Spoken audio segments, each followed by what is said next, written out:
What's going on, everybody? Welcome back to another day, another week of 30 NSG, the daily grind. On today's show, we're going to be talking about we're going to go cover two videos, right? We got one video that's called why dead games are a good thing from Going Indie. We're also going to watch the Black Myth Wuhong PC review from IGN, but he brings up something that I kind of want to bring into the whole conversation of games coming out when they're not ready type of thing. And then we're also going to talk about Steam has one big problem with the smallest games, talking about independent video games and whatnot. So that is what's on the docket today. If you guys like what I do here, I do this Monday through Thursday from 10 o'clock in the morning till about noon Eastern. Most of the time we go past noon, but if you like what we do here, hit that like button, hit that subscribe button. And if you'd like to go above and beyond that, become a member as little as $5.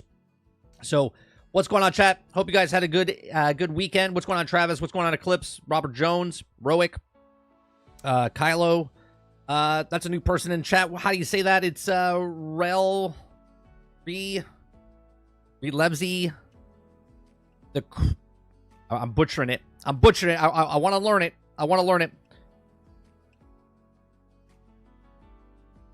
I can't say it. What's going on, Sarge?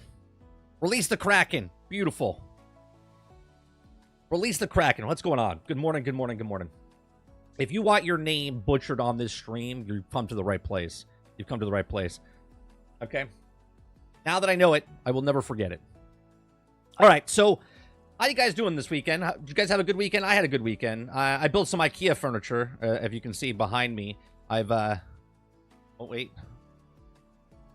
added all my stuff. It used to be all over the place. And I was like, you know what? I want to organize it a little bit. So I bought some IKEA furniture because I went to a coffee place this weekend, just a random one. Me and my wife and my family, my son and my wife, we drove 45 minutes away from here, and all of a sudden I was like, on Thursday I want a coffee. So we kind of look up places. Went to a local place. We walked in. I was like, oh, this is a nice little place. They had like a board game section. Had some nice selection of board games. So we got ourselves a coffee, got some dessert, and played some board games. My son was introduced to Battleship. We played Battleship and Connect 4, some Uno. We stood there for an hour and a half playing board games and whatnot. And they had bookshelves, not these, but I was like, oh, those are nice bookshelves. And then I went to IKEA and I went, I want to get these instead. But that's what I did. So what board games? We played some Battleship. We played some Battleship. We played some Tic-Tac-Toe. We played some Uno. We played some what was the last one we played? We played another one. We played Connect 4, Battleship, Uno, Tic-Tac-Toe, and there was one more we played. I forget what it is. They had a really good selection, Sarge, of board games at this coffee place. Really nice little, really comfortable. You walk in, you're like, wow, this is nice. It was very welcoming. So we'll probably go back there. So that's what I did this weekend. I built some shelves. Had a nice relaxing. Played a lot of Fortnite this weekend with my son. Played a lot of Fortnite. We played to this stupid game within the game inside Fortnite. Those of you that play Fortnite. So we played this Raft Tycoon within Fortnite, where basically, if you guys ever play those tycoon games, where you farm some things, get enough currency, then expand the raft and stuff, just like Raft. But this was done in Fortnite. And we played that for 3 to 4 hours. And it was so stupid, but it was so fun at the same time playing with my son. And then we also played some Battle Royale. And my son goes, Dad, can you play some BR with me? I was like, sure. He's like, all right, this is what you do. I'm like, I don't need to be told what to do. I was like, I'm going to carry you. Right? And he's like, what do you mean? I was like, I'll kill the things. You just stay close by. And that's exactly what happened. My son just started playing first-person shooter type things.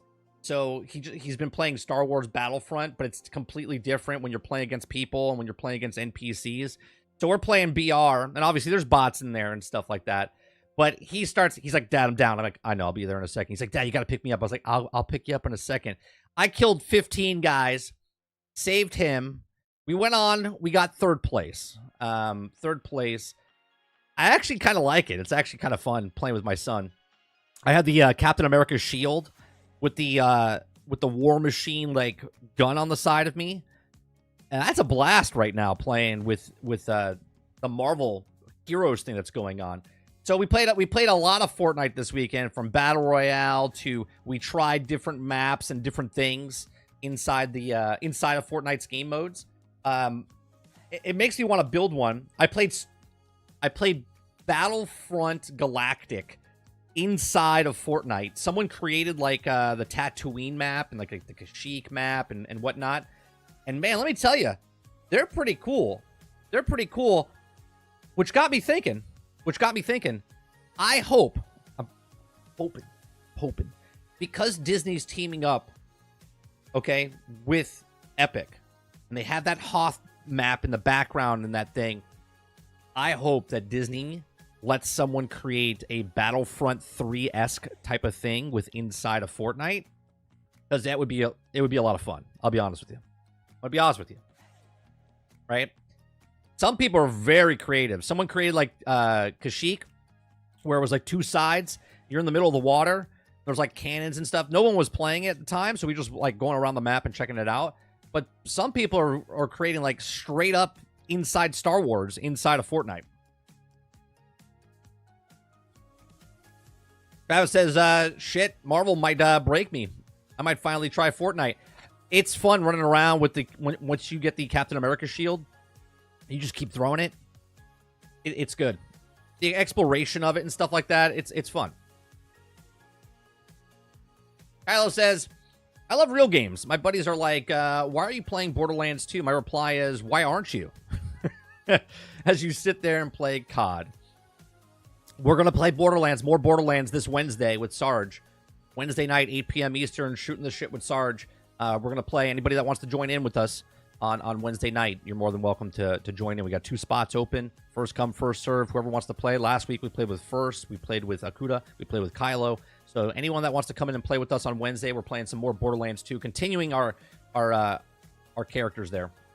Anyone that's above, like, I think we're what level did we get to? 14 or something like that? 10, 12? I forget what it was.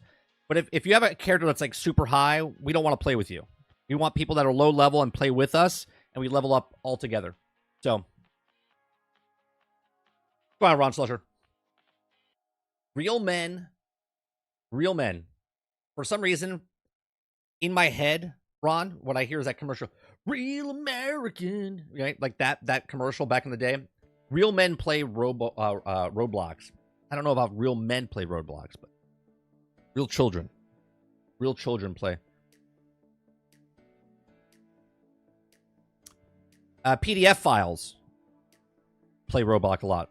Real men, PDF files play a lot of Roblox. A problem there, just to let you know. A lot of PDFs on Roblox.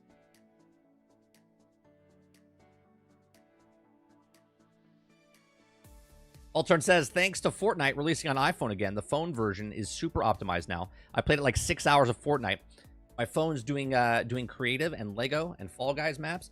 Oh, are you out of the country, Altern? Are you over in Europe? I didn't know that. Maybe I did. Because I know it's everywhere except in the States. Or is it in the States for Android but not for OS? I think that's what it is.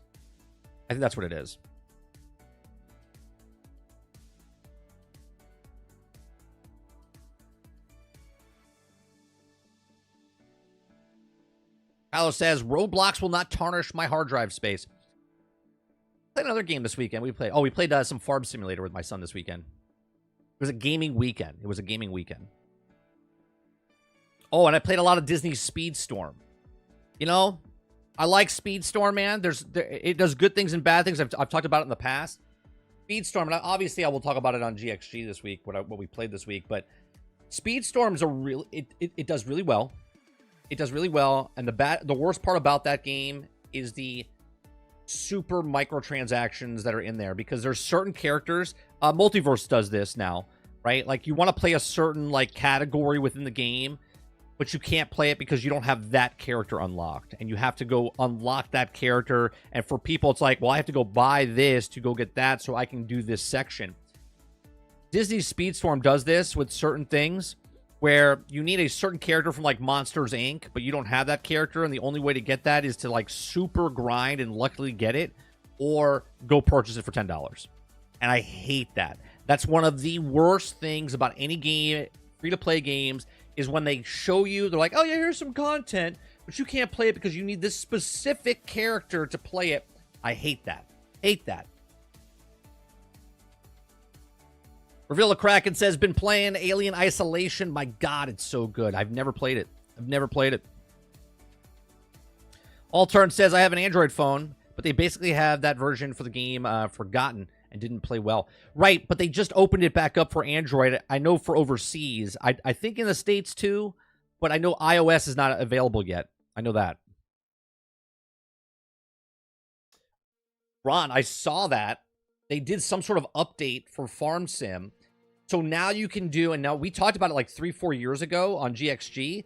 There was like a tournament going on for Farm Sim, but now everyone can play it. So now they have like a multiplayer section inside of Fortnite where you can do hay bale stacking and like 3 versus 3 like teams. I wanted to try it out. Maybe we'll try it out on stream one week.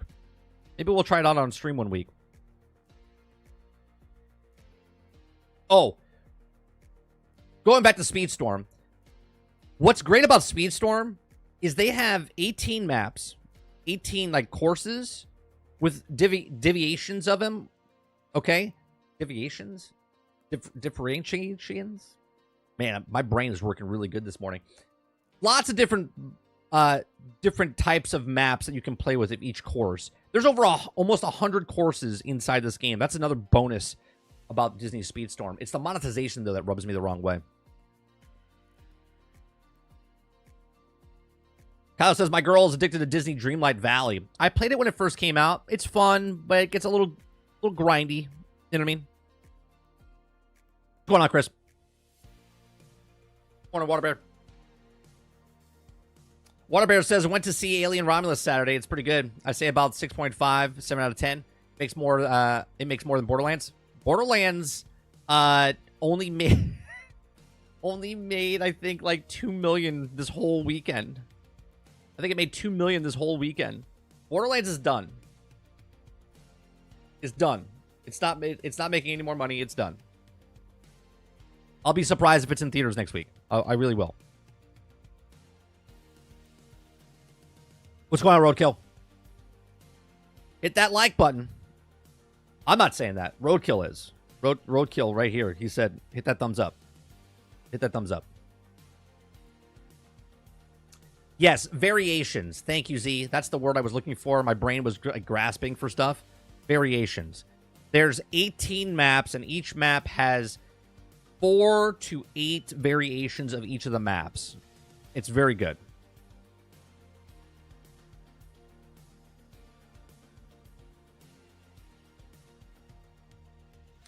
So, a couple things that I want to talk about today is that I don't know where I should start. Maybe we'll start with the Black Myth Wukong, right? So Black Myth Wukong has been getting a lot of trash on because of political reasons, or that post that Dolphin posted in our Discord, and then I posted it on Twitter, where I made a Twitter post. Let me bring it up so you guys can see. I posted this the other day. Dolphin put this. I think it was Dolphin, or was it Eclipse? One of you guys posted it in our Discord. I think it was Dolphin. Okay. And so I took a screenshot of it from Screen Rant, and I circled it and highlighted it for people to see. And Screen Rant gave it a 3 out of 5 because of lacking in inclusivity and diversity. And I said, well, I've seen it all now. Even when the game characters is not human and is a monkey, it's not good enough for these people. Okay? So it's getting lambasted by certain reviewers because of lacking diversity of a monkey character that you're playing.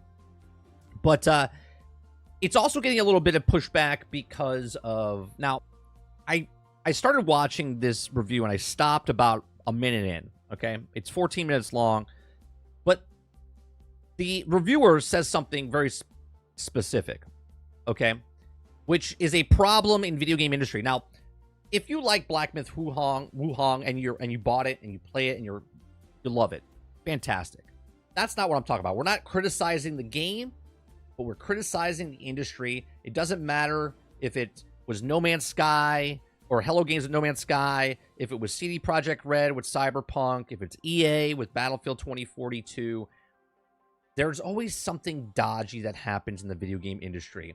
And I just kind of want to open it up. Like, keep your mind open here, okay? Now, we hate IGN reviews. But the guy, Mitchell Saltzman, who is doing this review, says something very specific early on in his review. And this is what I kind of want to talk about, not really the review itself. We're going to listen to the review. But I want you to listen to what he says and how, you know, it doesn't matter if your favorite video game or the shittiest video game, the industry is doing something very, very not cool. Okay? So let's watch this. Let me get the volume up for you guys. All right, here we go.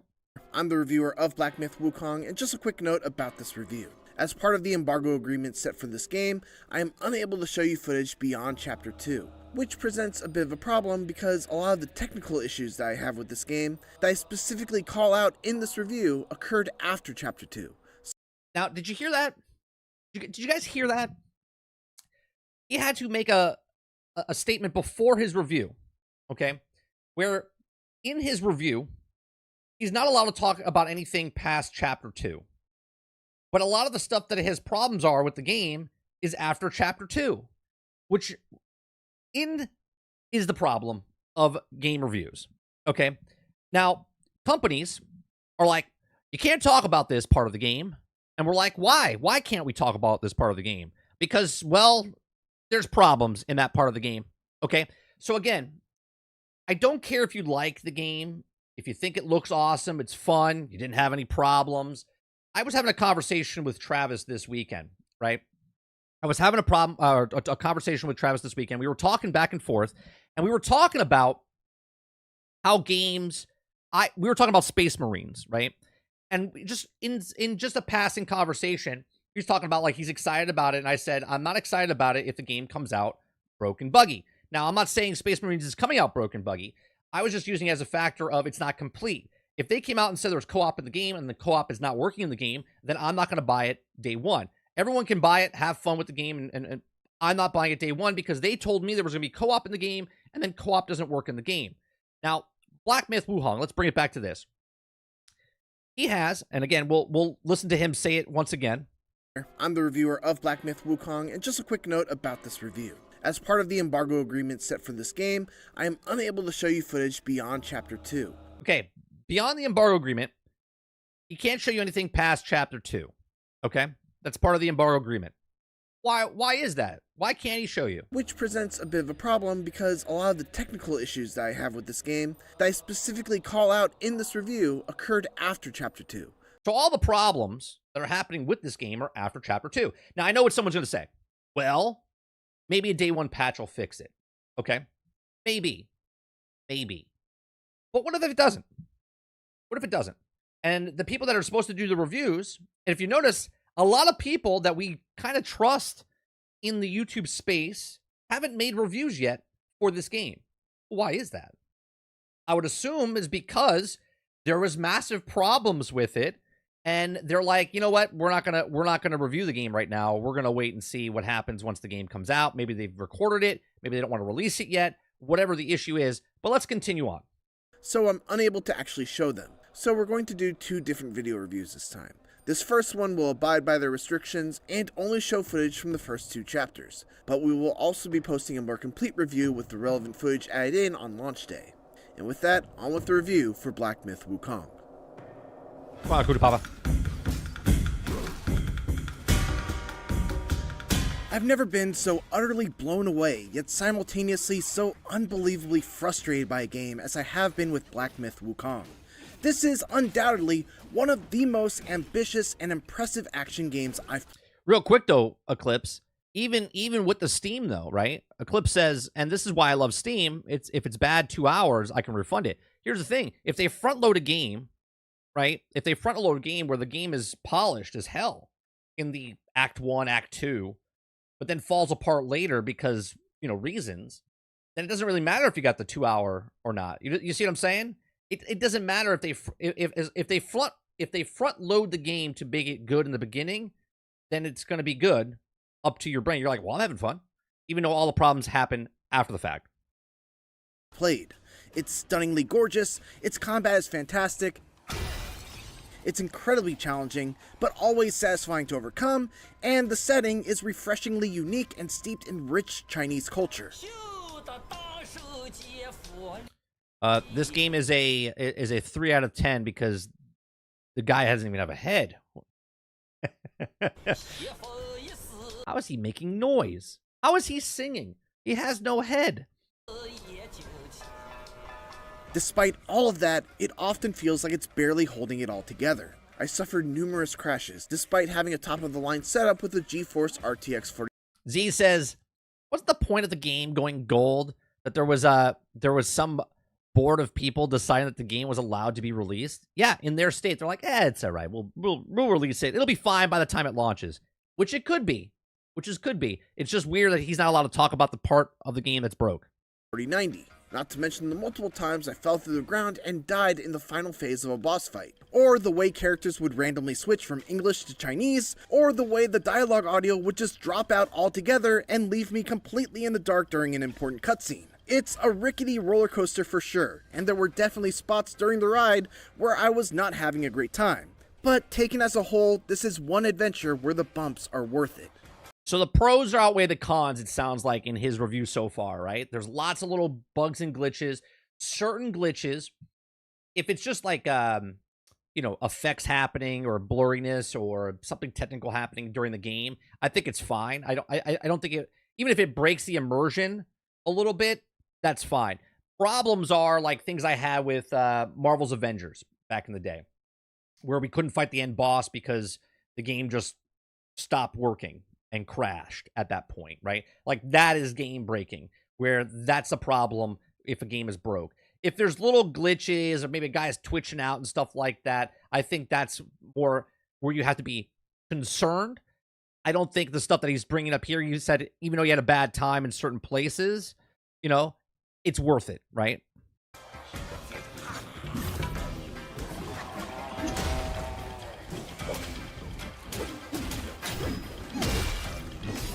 Black Myth Wukong's story is somewhat of a follow-up to the classic novel Journey to the West by Wu Chenggen, a book that I only personally know thanks to very loose adaptations like Dragon Ball and Enslaved Odyssey to the West. That surface-level familiarity didn't help much though, as the interpretation that the developers at Game Science have crafted here is laden with references to characters and events from the novel without doing a great job of bringing you up to speed on who Sun Wukong is or what he encountered on his titular journey. I had to look online to understand who Zhu Bajie was, what his history with Wukong is, and what the significance of certain encounters were, because otherwise I'd have been completely lost at times.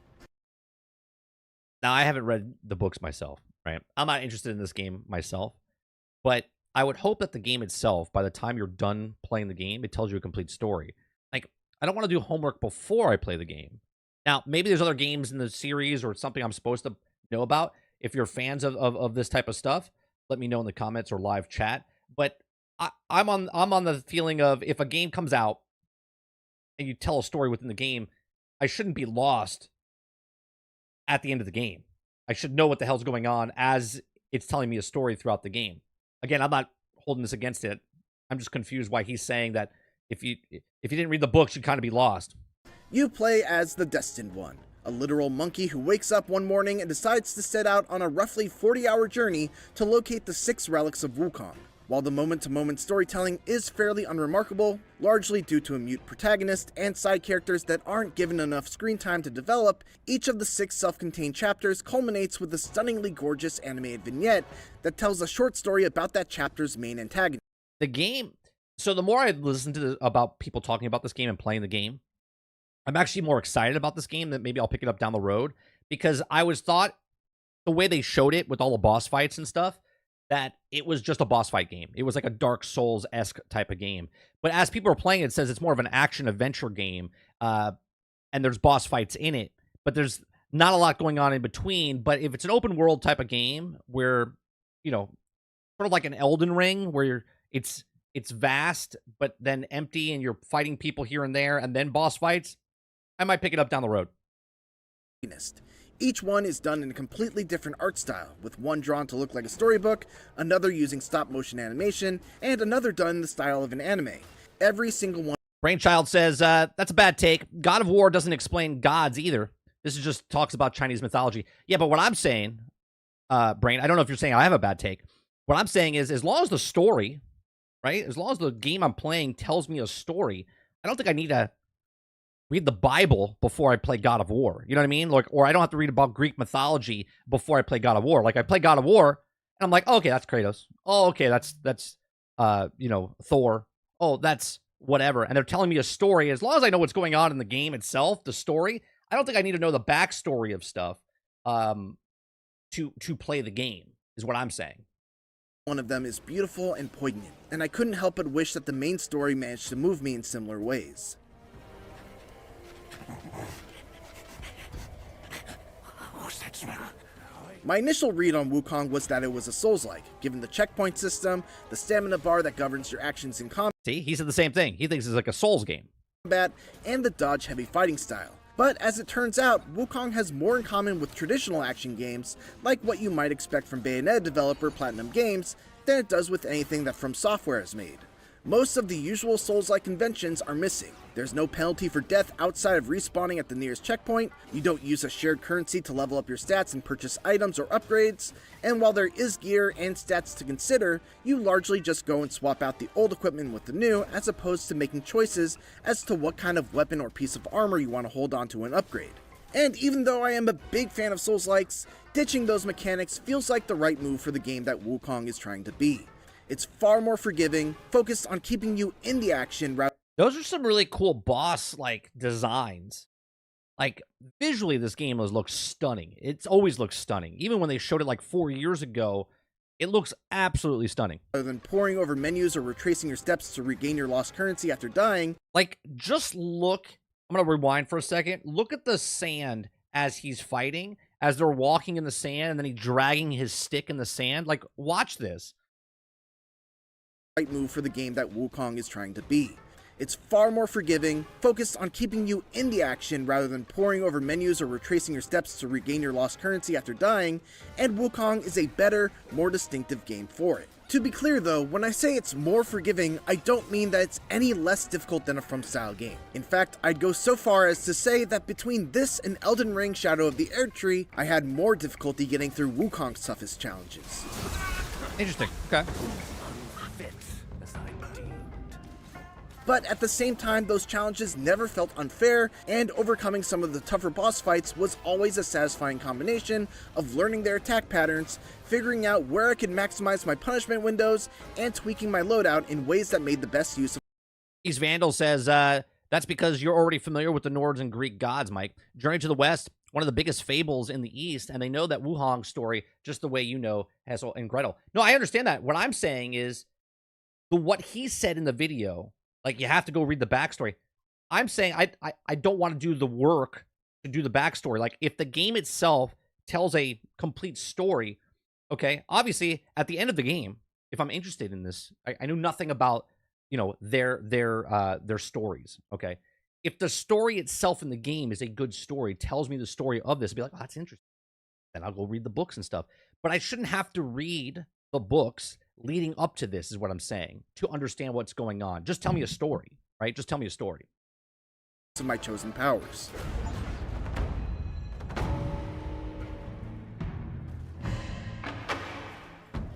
Combat in Black Myth Wukong is simple and elegant, thanks in part to some tools that are really fun to play around with. Success hinges on a delicate balance of Twitch reflex-style gameplay mixed with careful resource management that largely revolves around a focus meter, which builds up when you land hits and perfectly dodge enemy attacks. Like, look at that.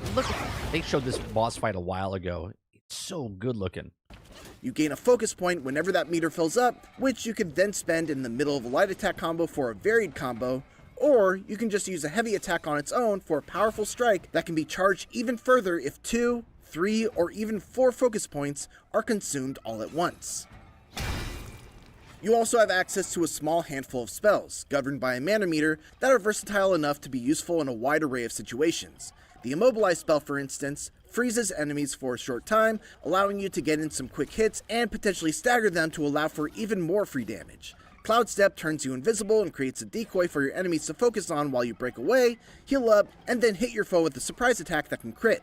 Rock Solid briefly turns you into a statue that will cause an enemy's attack to bounce right off of you, giving you an opportunity for a counterattack. Ring of Fire creates a barrier around you that will initially repel enemies I see and what you're grant saying, you some Vandal. health restoration, along with enhancing any stat-altering drinks that you may use while standing inside of it. And finally, there's my personal favorite, a Plug of Many, which lets you make multiple clones of yourself to all gang up on an enemy at once.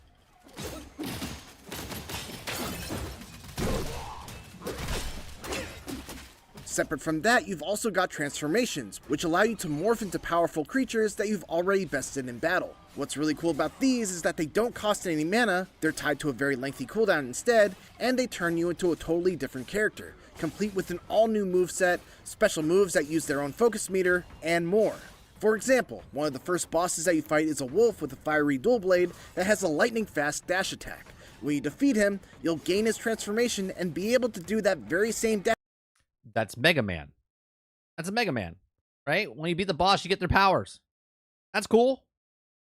Attack to your enemies, and once you build up its focus meter, you'll even be able to do a hugely powerful leaping strike that can ignite foes and deal damage over time to them. And then finally, there are spirit skills, which are earned by defeating certain more powerful versions of enemies and absorbing their essence into your gourd. These are effectively transformations that only last for one attack and are also tied to a fairly lengthy cooldown, but it's great to be able to, for example, use the Wandering Wight's powerful headbutt attack to get an extra stagger after a See, now this gets me excited. Again, this is not my type of game, right? When I was younger, yes. Now, not so much, right? I would probably pick this up down the road. What just sold me on this game is, one, that it's more of a open adventure game, not just a Souls, boss after boss after boss. And then two, beating those bosses gets the power of those bosses that you can use against other fights, which is pretty cool. I'll be honest. Mobilizing an enemy. These spirit skills can also be leveled up, which makes it so that even the early game spirits never lose their strength as the campaign rolls on. It's an excellent blend of options, especially when mixed with some truly incredible boss fights. And Wukong introduces all of these elements at a thoughtfully measured pace, so I never felt overwhelmed. Make no mistake, the Destined One is extremely powerful.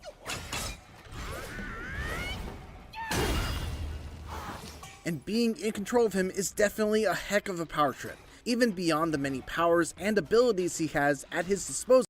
No, Travis, that's not why I thought it was a Souls game. The way they advertised this game leading up to this release, till like a month ago, everything that they showed was just boss fights. Everything. Okay?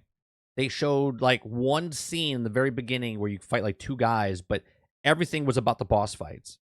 And obviously, I would assume that the marketing team behind this game was like, let's market it towards those type of people that like those games because those are popular games. Elden Ring was a very popular game, right? So I'm assuming this is why they marketed that way. It's not that I thought it was that way because everything's a Souls game according to Souls players. It was literally marketed that way. Nothing beats the feeling of just slamming a 50-foot bow staff down onto an enemy's head. But I still had to be smart with how I used my spells due to the fact that mana restoration is actually very difficult. This is where the resource management aspect of combat comes into play. Well, here's the difference between me and you, Travis, is that I don't read up everything about Souls games that I hate to hate on the Souls community. I literally just watch what I like, and I don't watch what I don't like. I had to carefully consider what spells were actually worth the mana cost, whether I should save them for a more difficult second phase of a fight, and whether or not I could capitalize on the opportunity if I were to spend the mana in the first place. For instance, even though it's my most powerful spell, I often had to hold off on casting my Pluck of Many spell that duplicates my character since it has an extremely high mana cost. If I cast it at a bad time, the boss could simply wipe out all of my clones with an AoE attack before they even got a chance to get some damage in. Sometimes the adjustment I had to make when I was stuck on a boss was a simple change in how I used my abilities, and the act of coming up with a new strategy and having it pay off was always extremely satisfying. While boss battles are where Wukong is at its best, there's also a highly respectable amount of enemy variety in its regular fights. Well, that's exactly right, Altern. Right? And this is why I'm showing it, right? Because, look, you guys know me. I don't like these type of games, right? I don't even like, even at the game that they're telling me now, I'm still not a fan of these type of games. I'll pick it up on sale or whatever down the road. But the reason I'm showing it on my show is because I know there's a lot of you guys that like this type of stuff, and this is why I'm showing it, so you guys understand that it's not a Souls type of game. Maybe those of you that were like, I don't want to get it because it's like a Souls game or like an Elden Ring type of game. It's not like, well, I should say it's more Elden Ring than Souls, right? This is why I'm showing it. So people are like, oh, I didn't know this. Level design is of the wide linear variety, usually with a clear main path that leads from checkpoint to checkpoint, but plenty of opportunities to venture off that path to discover optional goodies.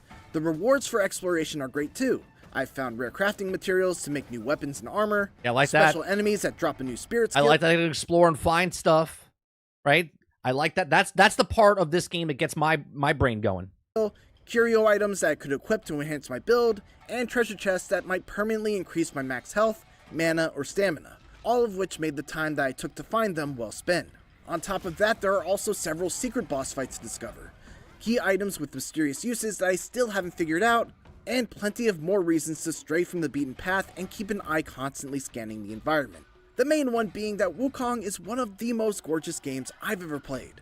Every environment is brimming with detail, from the chipped pieces of bark on the trees in the forest, to the real-time deformation of the snow as the Destined One moves through it while dragging his staff along. Not only that, but the animation is impeccable too, with wonderful touches and flourishes, like the way your character will do a little hop step when locked onto an enemy, and change to strafing around them as opposed to just running straight on while keeping their head turned. The music and sound design is fantastic as well, with epic drum-thumping battle themes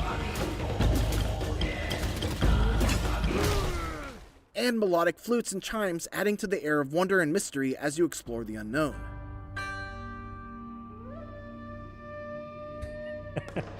Ron says, I hope Black Myth Wukong gets delayed tonight so I can breathe and work on my backlog. Oh, Ron. All that said, this game really would have benefited from a map, plain and simple. The lands you explore in Wukong are beautiful, no doubt, but they're far too big and too crammed with secrets to not give you some sort of navigational help.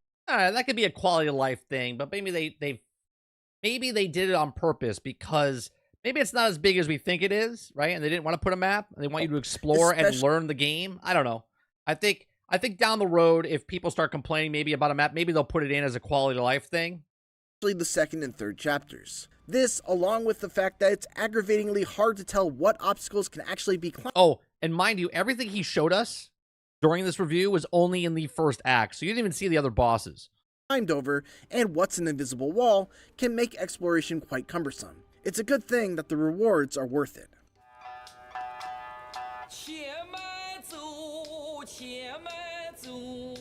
However, it's hard not to feel like all of Wukong's splendor and detail came at a great cost. I experienced numerous crashes, with one particular heartbreaker happening right after defeating an Water says, God damn it, if I want a map, I'll play Dora the Explorer. extremely tough boss that I then had to defeat again. Several others were more minor and would typically happen as I was loading up a new chapter or fast traveling to another level, but they eventually add up to a lot. I was hoping he ate him, and then all of a sudden you blew out from under, and that's how you beat him. That would be badass. Frustration. In addition to that, several times during important cutscenes, all dialogue, audio, and subtitles would drop out completely, leaving me without any clue as to what was being talked about and no way to rewatch the cutscene. Characters would occasionally switch to speaking Chinese all of a sudden, despite me having the audio set to English. The lip flaps of the English dub often don't even remotely match what's being spoken. Oh, thank Michaba. Oh, finally then, the 3 bells sang. Disciples come, And most of the journaling. Like, stuff like that, it's bad, but I'm not going to be like, I'm not playing the game because of that. You know what I mean? Entries you find along the way haven't even been localized yet into English. The worst, though, was one particular fight in which the boss would plunge me down through the ground during the transition to its final phase, only to have me fall through the world once I regained control of my character. This kept on happening to the point where I thought my game was unavoidably bugged and I wouldn't be able to reach the end. But my insanity of trying the same thing over and over again eventually yielded a different result for no discernible reason. These are the kinds of technical problems that Game Science will hopefully look to address in post-launch patches. And it's not outside the realm of possibility, as even Cyberpunk 2077 was eventually whipped into shape after its own buggy launch. I hope that those fixes come swiftly, because while I still wholeheartedly think that the things that Black Myth Wukong does so right are worth dealing with those problems, I would love to be able to recommend it without those caveats.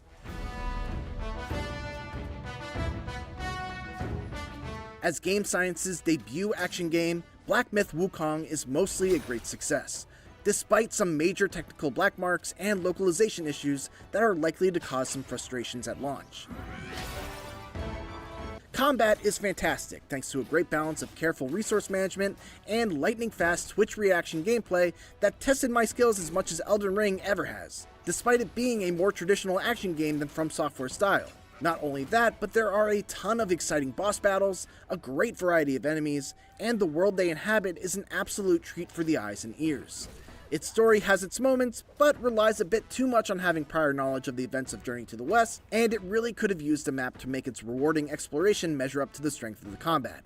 All said, its strengths more than carry it through, making Black Myth Wukong a great action game that could be even greater if Game Science can squash the bugs. For more... So, 8 out of 10 from IGN, right? Minus what the number is out of his mouth, just him talking about the game, I thought was pretty fair. I think he gave it good criticism where criticism is due. It is a little worrying to me. It is a little worrying to me that they're not allowed to talk about things in the embargo after Act 2. Now, again, regardless if you like the game or not, I never have a problem with the companies designing the game. I have a problem with the companies sending out the game before it's ready. Okay? Obviously, there's problems in this game. Now, I was also having a conversation with Travis this weekend on Discord, and if you guys want to be a part of the Discord, come on in. It's free to everybody. If you're a paid member for our channel, there's more rooms opened up to you, but anyone can join our Discord. And if you stop paying for your membership, you can still be part of the Discord. So my issue with gaming companies in general is that they always put stuff out before it's ready. And then they're like, oh, we'll put it on as a patch. Day one, if I give you money for a game, and let's say it's working fine for PC, even though he's got glitches and stuff, right? People are saying it's got really bad optimization or whatever on console. There's another story out there. Again, I haven't looked too far deep into it. Maybe you guys can fill me in. But obviously, Xbox, it's not coming out for Xbox right on the same date as everything else.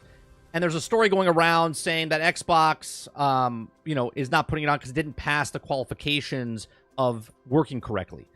Now, it could be that. It could be because of the S. It could be because of there's actual problems, and that's why it's running bad on the PlayStation 5 as well. It's got problems with the PC. Now, you might have a person that buys this and says, I got no problems. Works fine for me. This is the analogy I always talk about. My neighbor's house is burning down, but the fire's not affecting me, so I'm okay, right? Even though there is a fire there, and the fire is coming towards me, right? To say yours is okay is just pushing it away that there's no issues at all.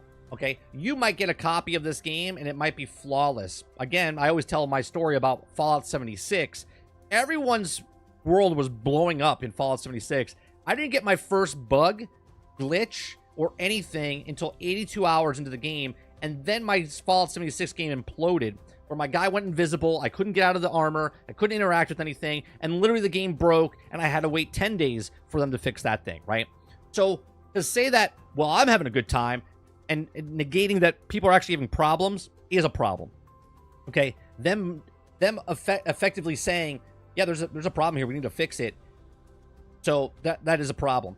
If they're telling you not to talk about something after Act 2, that's shady. That's a problem, right? So if you haven't bought Black Myth Wukong yet, I would wait.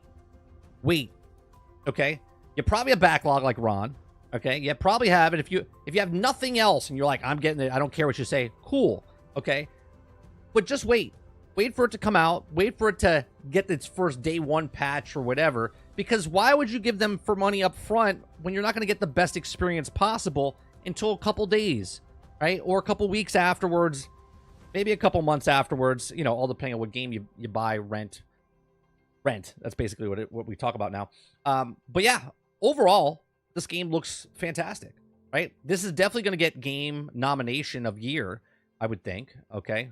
Just visually, the audio, the sound design, the art style, everything about this, I think it will get a nod in the Game of the Year edition. Now, obviously, as a consumer, is it worth buying day one? Well, that's up for you to decide, okay? I personally wouldn't purchase it day one if Hero has problems and they're not allowed to talk about Act 2 because that's where all the problems are.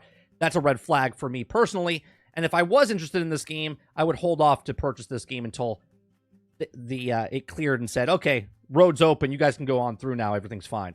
Okay. Well, these are just my thoughts. Let me know yours in the comment section down below. What do you think of Black Myth Wukong? Are you going to pick it up day one? Are you going to wait for it to get fixed and get all the bugs and glitches out of it? Let me know in the comment section down below.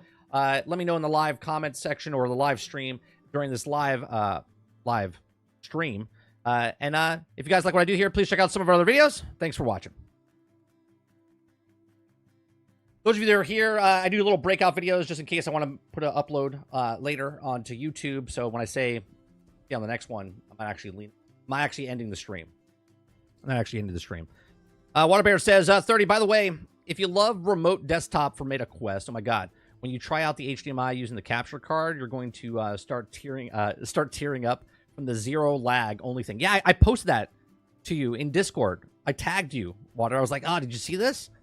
So you tried it out? Is it good?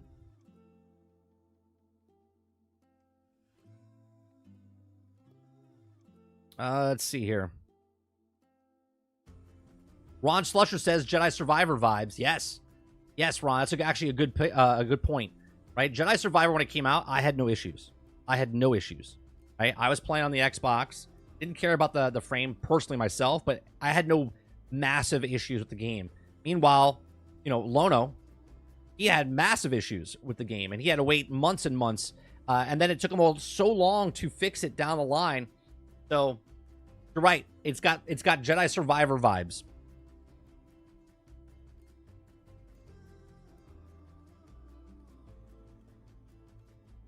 Andrew says, I'm good with the Souls games. I need new stuff. Chris says, I'll buy Black Myth Wukong when it's on sale. Kylo says, I'm all set. Not my cup of tea. Probably be on Game Pass eventually anyway. That's a whole nother conversation we can have, Kylo, that the mentality of us is just like, it'll be on Game Pass down the road. We've said Game Pass twice. If I say it one more time, Mo will enter the chat. We'll put it in our back pocket. I won't say it. I won't say the word.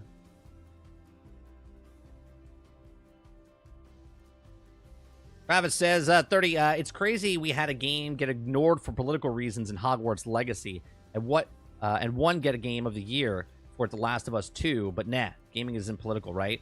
Well, that's another conversation, Travis. A lot of journalists, I just want to know about the game.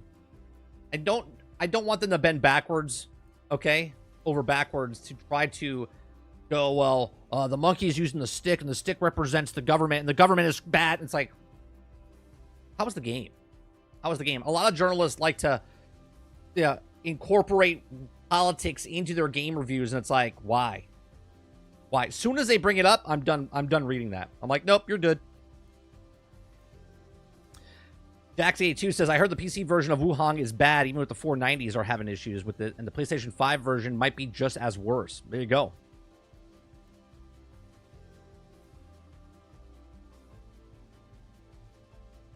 Ron says, I wonder if there is a YouTuber who strictly only plays the buggiest, glitchiest games on purpose. Roic says, I got Cyberpunk 2077 on release and was super lucky and didn't have any bugs or glitches, but it was definitely a buggy mess, though. Right. But Roic, to not saying you, but for people to be like, well, I had a good time. And other people are like, I can't even run the fucking thing. Things are missing. I'm falling through the map. It looks actually like shit. And everyone's like, well, that's on the last gen. It doesn't matter.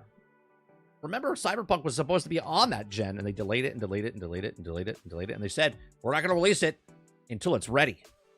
And then they lied to you.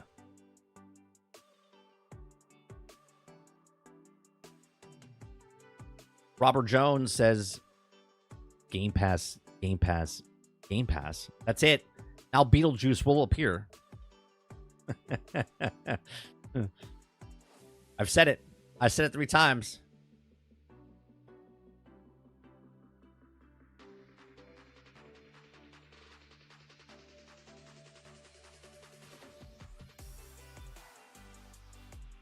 Exactly, cool, Bama, right? We play games to get away from reality, not to be immersed back into it. Sarge says, I'm a monkey, 5 out of 10.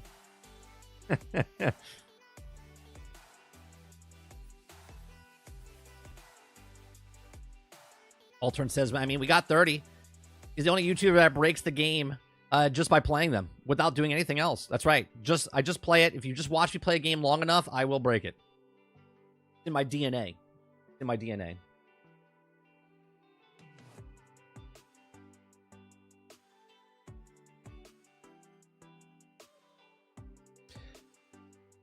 Sure, Akuda Papa. Akuda Papa says 30. One of the problems is that people have with low-end hardware and expect it to run perfectly. Well, I think a lot of people, like for instance, Akuda Papa, right? Like I have a PC that runs a 3060. A 3060 is a good card, right? It's not a great card, but it's a good card. I should be able to play most games when I'm not streaming, obviously. I can put it on Epic if I wanted to, right? Or I put it on like high or mid and it should work well. Even then it starts to get really bad. You know what I mean? So there's people, you shouldn't have to spend $2,500 to $3,000 so you can play a game. You know what I mean? Now, obviously, there's just like a gearhead puts expensive stuff in their car because they like to hear it rev up and go fast and whatnot. And they spend a lot of money because that's what they are. People are tech heads, right? They want to put the best stuff in their system so they can run the thing. It's not even about playing the game. It's about just it can play that game.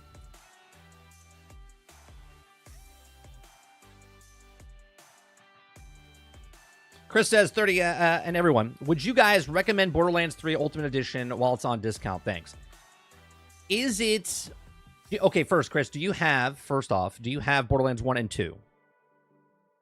Do you have the other 2 games, or are you jumping into the series for the first time?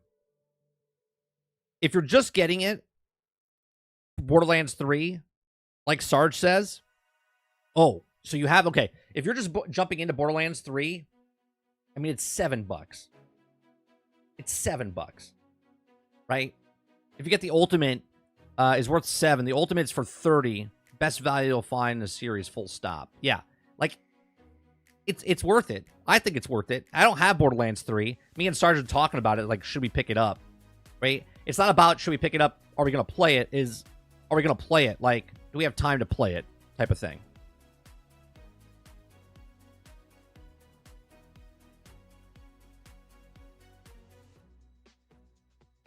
I mean, I love the Borderlands series. Prequel's a little low. I did play Borderlands 3 at a convention. I didn't play too far into it, so I can't really talk about if it's good or bad. I know the storyline got chewed up by people that played the actual series for Borderlands 3. I played Tiny Tina's Wonderland. Still haven't beaten it, but that's a good game as well. I would say it's worth it, especially for the price.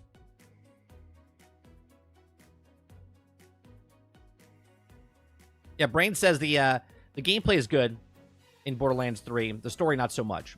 Brainchild says Borderlands 3 is $6.99. I already read that. You know, $30 best value. Full stop.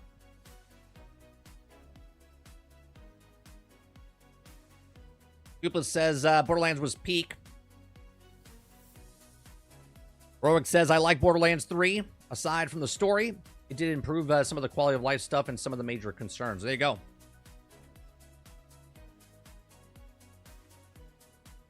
All right. So let's go from that. And I kind of want to watch the next video. This is a 10-minute video from Going Indie. It's a 10-minute long video. The actual video was submitted, I think, by Waterbear in our Discord. I don't want to react to Asmongold's reaction, so we're going to watch the actual video from Going Indie. This we're going to watch now. If you guys like what I do here, make sure you hit that like button, hit that subscribe button down below. We do this Monday through Thursday from 10 o'clock in the morning to about noon Eastern. You buy a couple of hours throughout your day if you're at work, at home, you know, just bored out of your mind. Maybe you're busy. You just kept me in your hole. I do appreciate you very much. If you'd like to go above and beyond that, become a member as little as $5. We do live streams. We do gameplay. We do uploads. Uploads, not so much right now. I'm trying to refigure if I want to do uploads. I think I want to kind of keep my channel as a live thing. And then we also do a podcast on Thursday nights to end off the week called Generation X Gaming, the weekly podcast that goes over a few of the top stories from the past week, and we rant along the way. So I appreciate everyone coming out and hanging out with us each and every single day. Let's see here. All right. Let's start off this video. And obviously it's a reaction, so I'm going to stop it, pause, talk. It feels like every week something new comes out, and then a few months later, the game is being labeled dead. Palworld has reached power levels. And then a few months later, the game is being labeled dead. Palworld has reached power levels that seemed impossible, hitting over 2 million concurrent. Now, obviously, the conversation's about dead games. Okay? It's about dead games. We talk about dead games all the time. A lot of you guys come in here and go, well, that game's dead. And I'm like, it doesn't matter if it's dead.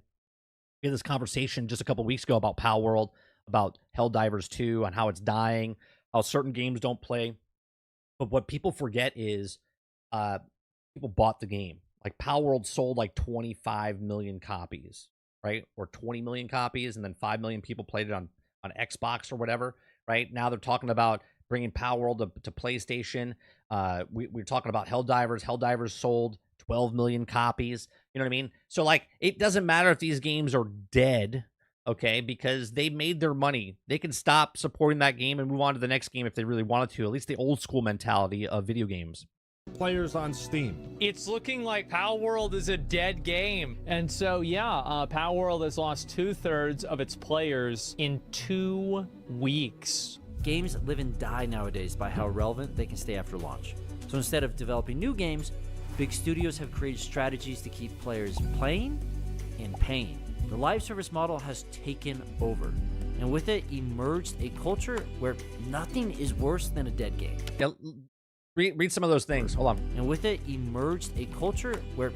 Right? In 2024, I had BattleBit is dead, right? But BattleBit made its money.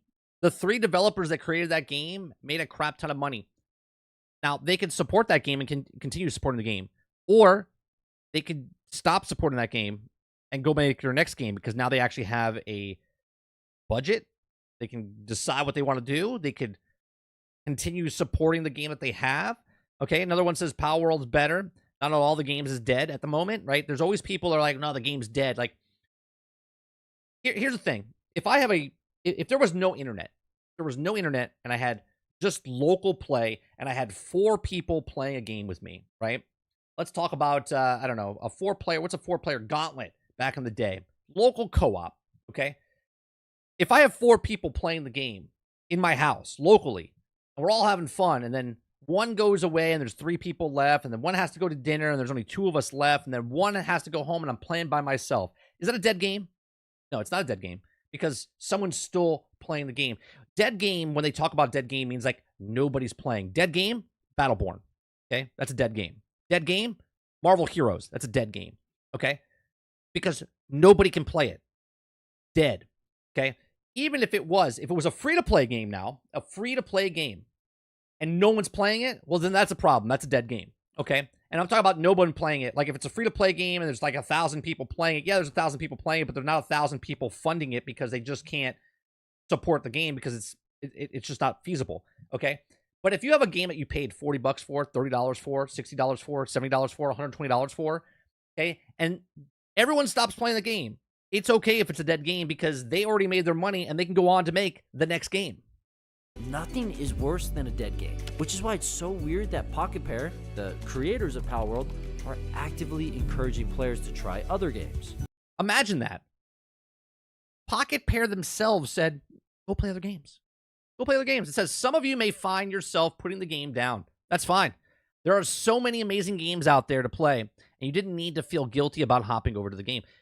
This weekend, okay, even though I've been playing Marvel's Midnight Sun, we'll be playing that again tonight on stream, 8 o'clock. If you guys want to come by, hang out with me, watch me get really shitty rolls in my cards, come on by. Okay. But after that, I also played Borderlands 3. Okay. I didn't complete the game for Midnight Suns before I moved on to my next game. And it's okay that you don't do that. Okay. You do what you want. Just play games. Okay. Like I'm playing Borderlands 2. I'm playing Midnight Suns. I played Fortnite with my son. I played Farm Sim with my son. I played Speedstorm by myself. I played 5-6 games this week. Okay. I like pizza. Okay. But I don't want to eat pizza nonstop every single day, breakfast, lunch, and dinner for months and months and months end. Right? If I stop eating pizza for a week, is pizza dead? No. I'm taking a break from pizza. And when I talked to John, he echoed this same feeling of the founders. Just play the games you like. If you finish in a day, cool, good job. I'm glad you enjoyed it. Play the next one. Because you paid for it. It's because you paid for the game. They don't care after you paid for the game. What's going on? Does Pocket Pair know something we don't? Maybe we've been thinking about video games all wrong. Maybe games dying isn't bad at all, but actually something we desperately need. But what does it mean to be a dead game? Well, there's a few definitions out there. However, most people agree on 3 things. When a game loses the majority of its players, when a game loses its dev support, or even when it loses its competitive scene. No. There's only one right answer, in my opinion, and it's the middle one. When it gets they don't support it anymore. It's done. It's done. They stop supporting. And even at that point, it doesn't mean it's a dead game. Even at that point, that would be the only one that I would take as a dead game. The real answer is really none of the above here, because the real dead game is a game that nobody's fucking playing. Battleborn. That's a dead game. Many people like to call a game dead when they don't like it anymore, but we're not counting that. So if this is the standard definition, most video games have bit the dust. Practically every game in existence sits in this category. Which is so stupid. Because you buy a game, you play a game, you beat the game, you put the game down. Done. But with live service games, everybody keeps playing the game. And even when you're done playing the game, okay, even when you're done playing the game, they update the game and you have to go back to that game. Homework assignment. Aside from a handful of untouchables that I like to feature in my Should Be Dead series, it really isn't possible to live very long. So what happened? Why is a game dying considered a bad thing? Well, because people feel like they've wasted their money, even though they put 60 to 100 hours into a game. Something's changed over the past few years. When I was younger, a game dying was normal, even kind of exciting. When I got Wind Waker, I loved it, I played it, but then I moved on. That's right. You bought a game, you play the game, you beat the game, you put down the game. And then maybe down the road, you pick up that game again, you put it back in your system, you start playing that game again because you're like, hey, you know what? It was a good game. When I got Star Wars Battlefront, I loved it, I played it, and then I moved on. I got The Hobbit. It sucked. So Hobbit did suck. Oh, I moved on. There's something beautiful about that. Why I loved all of these experiences playing all of these games, except for The Hobbit, I always was excited to try the next thing. And I was fine when the game was no longer popular because it was time to look for the next magical experience. Don't get me wrong, people still do this, but something's happened to the video game industry. Live service.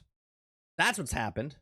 The industry has a new goal: to build games that people will play as much as possible and for as long as possible. This goal has changed players' perspectives on gaming, and it's something we all know now as live service. I don't think it really serves anyone to kind of push gamers to just play the same game day in, day out. There are games that you can just like play every single day for months on end and never burn out. Sure. You know, League of Legends, Dota. No, but even those people burn out. There's still people that burn out on those games. Most MMOs, right? But they're designed to... That's true, though. but they are designed to keep playing. They're designed from the ground up to keep playing. Destiny was never designed from the ground up to keep playing. They fixed it along the way. Lots of games are not designed, hence why we talk about certain things when we played certain games like Anthem back in the day. Like, the core of this game is good, but the game itself is not a live service game. Avengers was a good game, but it wasn't a live service game. They forced it to be a live service game. Be like that. Whereas what we're seeing now is a trend of, I won't necessarily say who's trying to push it, but a lot more people are trying to push gamers to play games that aren't really designed to be played for months on end. 4 months on end. Now, is it bad to...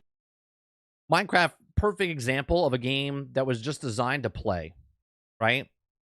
It's not fundamentally trying to make you like, oh, well, to build a block, there's a timer and whatnot. It's literally a game of creativity.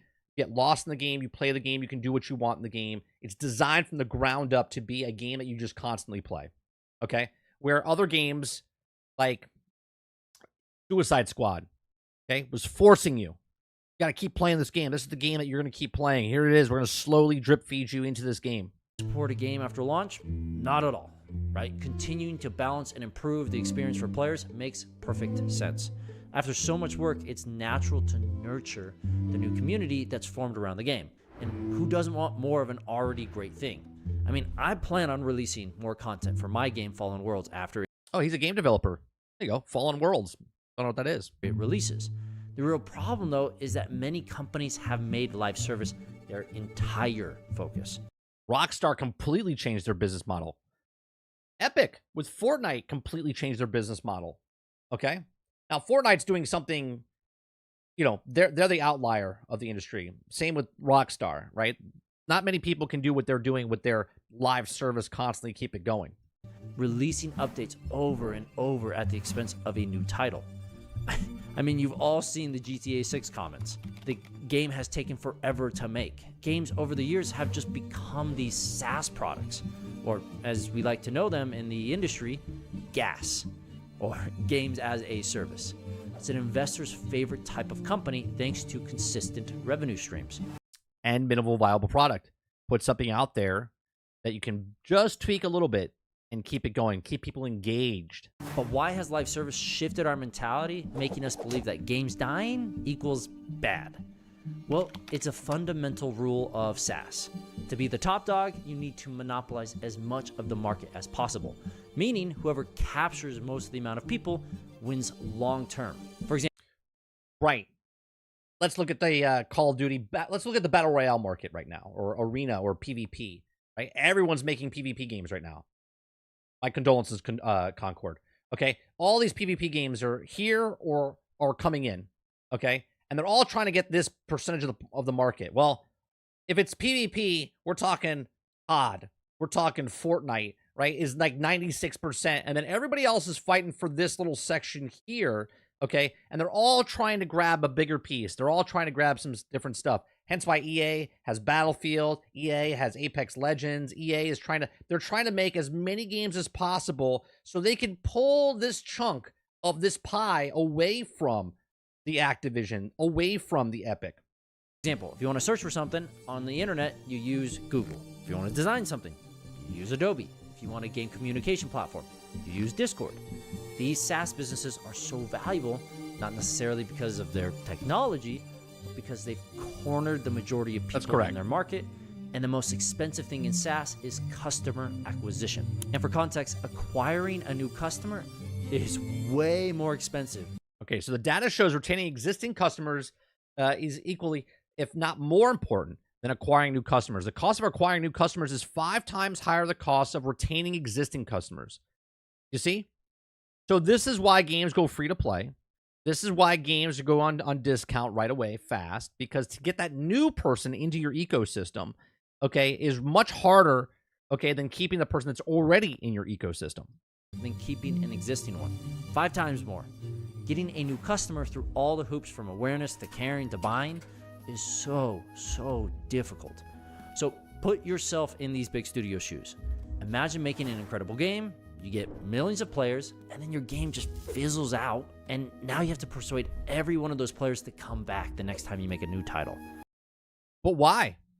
This is how you do it. Back in the day, you make a game, sell a game. Make a game, sell a game. Torchlight 2 was made. People bought it. Millions of people bought it. Millions of people played it. Millions of people put it down. Everyone's like, well, how do we get people to play Torchlight 3? Well, Torchlight 2 was a good game. Then people are excited about Torchlight 3. So when Torchlight 3 comes out, everyone's like, hey, Torchlight 2 was good. I'm interested in Torchlight 3. And the same million people that came back because your first game was good, that's why they come back for your sequel. Hence, make a game, sell a game. Which is 5 times harder than if you just retain them in the first place. That's not 5 times harder to get them. Because you already this is a bad example. This is a sequel. Okay, this is a sequel. Sure, you're getting new people in, but there's already a base. People that played Torchlight 1 in his example. Okay, Torchlight 1 wanted to play Torchlight 2. Torchlight 2, then people are like, I want a Torchlight 3. Hence why there's sequels of movies and video games. Hence why we're on like COD whatever, 15, 17. Because people want to keep playing more COD. By updating your current game. Which is why over the past 15 years, most large game companies sell games as a service. And they feed us this idea that a game should never die. The result, we get games that stay around longer. Yep. Games that make you feel like other games aren't worth your time because of FOMO. And games that are monetized well beyond what's normal. Although this is good for big studios' pocketbooks, this forever game approach has consequences for players and developers. Some indie studios like Pocket Pair have recognized this though, even in light of their unbelievable success. On Steam alone, it had a higher player count than Counter-Strike. Do we understand that Palworld captured 2.1 million people currently? Okay? Which is insane. Insane. Look at the difference between the top 3 and the fourth one. Right? We have 3.2, 2.1, 1.8, 1.3, and then it just drops off a cliff of concurrent players, right? Palworld is fine. They're fine as like Epic was fine when they gave the Battle Royale, or Hello Games is fine because they're a small studio and they made a game that people liked for whatever reason, bought it.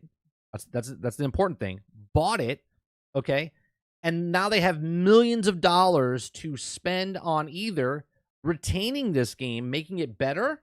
Remember, Palworld's not even released yet. It's in early access, okay? Or they go on to the next game. Now, obviously, Palworld has to complete the game. You can't just, because this would be goodwill goodbye, okay? They made a game. It's in early access. They have to launch it. They have to launch it, finish it, be done. Then they can work on the next game, or they can decide to keep making the game. But if they move on to their next game publicly, while they still haven't released this game yet, that's going to be massive problems. Cyberpunk and Dota 2. It has the second highest peak on Steam ever. No one saw Palworld coming, and its success is something AAA studios drool over. But since Palworld's released, the game fell off, and it fell fast. If this was EA, there would have been mass panic with this drop of players. But Pocket Pair doesn't seem bothered, even odder. Why would you? Why would you? Oh my god, it's a single player game that multiplayer people played, millions of people paid, what was it, $20, $30 for the game? They made $630 million or some crap like that?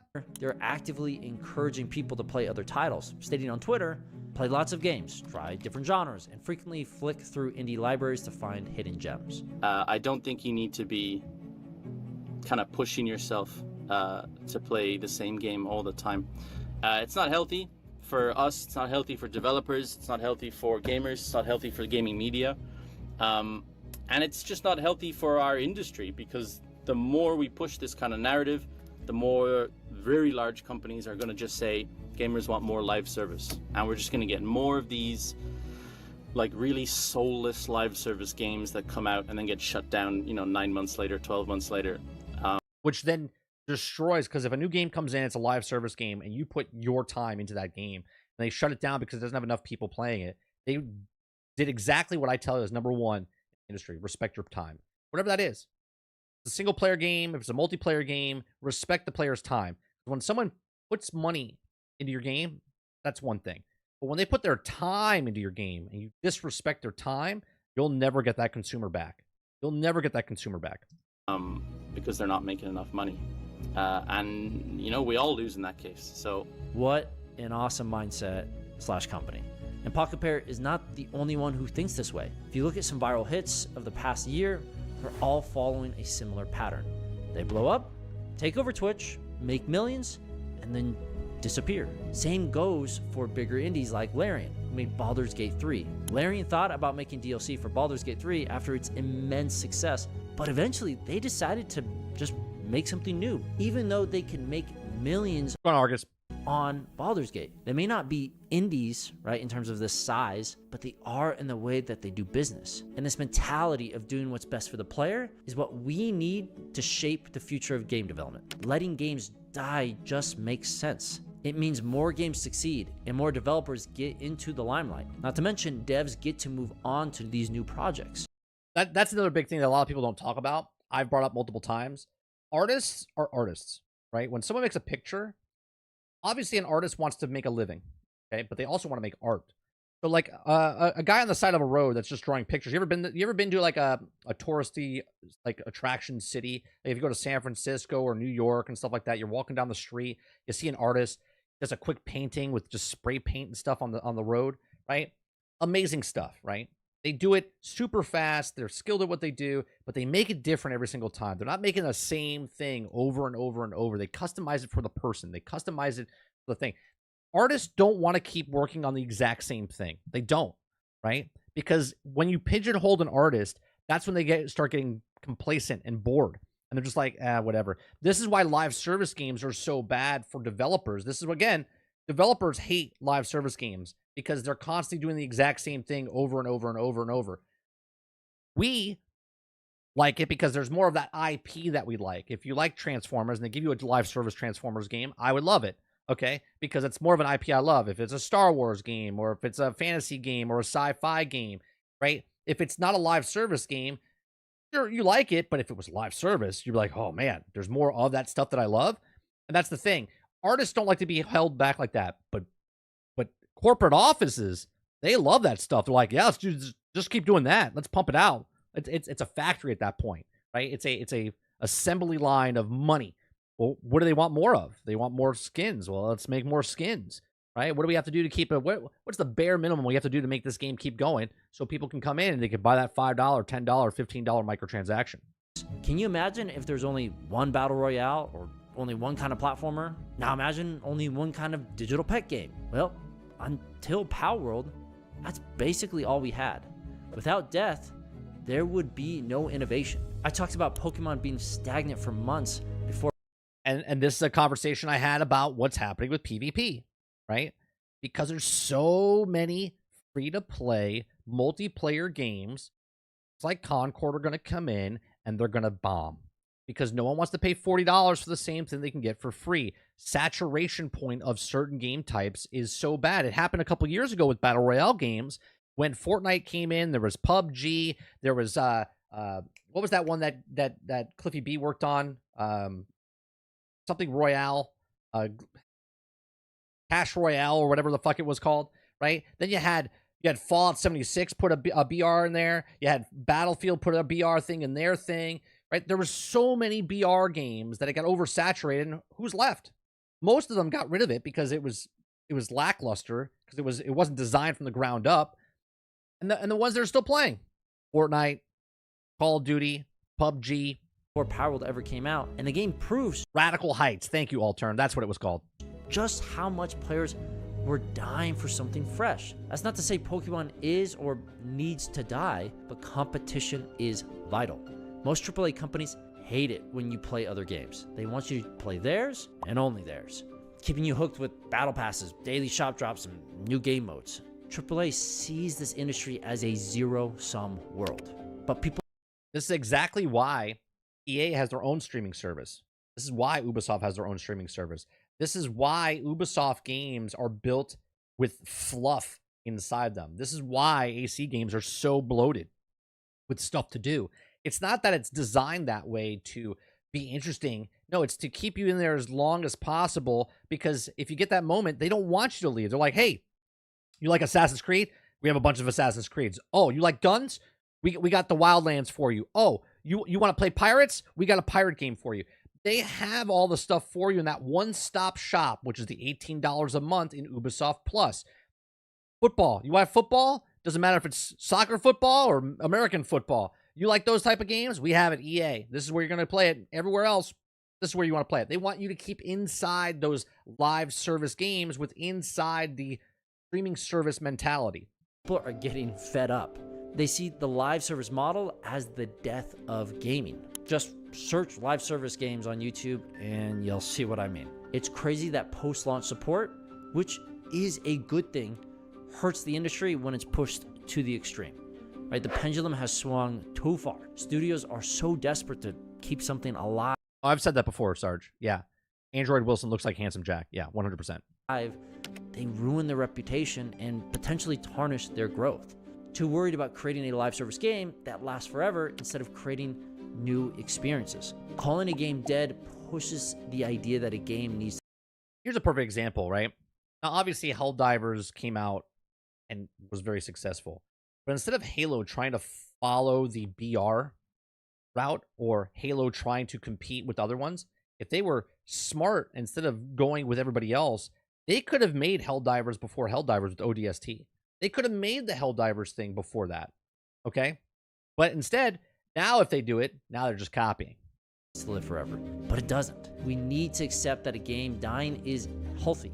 Even though Palworld has lost most of its players, the game was a huge success. And with the DLC releasing, players are coming out of the woodwork to play it. There's DLC for that game coming out, and it's not even released yet. It's great to add an update. Watch yourself. Watch yourself, Pocket Pair. Don't start updating this game before it's out to gold, okay? Because now you're going to take that goodwill and you're going to flush it down the toilet. Games, but pushing people to only play one title or one genre forever is not the answer. Games and the gaming industry need to change. Pushing people to try new things and enjoy new experiences. Play all the indies you can. Spend as much money on indies as you can. Really, really support the guys who are trying to make fun games. Who cares if there's only 5 people playing it? And, you know, just enjoy yourself. That's exactly right. Who cares? Right? It doesn't matter if I'm playing a live service game, if I'm playing a single-player game, if I'm playing a multiplayer co-op game, if I'm playing an MMO. As long as the game's up and running and I'm enjoying it, I don't give a shit about anybody else. They're like, oh, you're still playing that game? Enjoy what you enjoy. Just make sure when you pay for it, it's a complete thing when you're enjoying it. Just enjoy games. I don't think it needs to be any more complex than that. If you want to help indie developers succeed, come join our Patreon. My problem is with any kind of early access game, like a Valheim, like a Palworld, like what's the other one? There was another one that came out earlier this year. Encore? No. What was it? What was that other game that was like Valheim that had really cool building? Enchanted? No, what was it called? You guys know what I'm talking about. Someone's going to put it in chat. Anyway, all of these games are in early access, okay?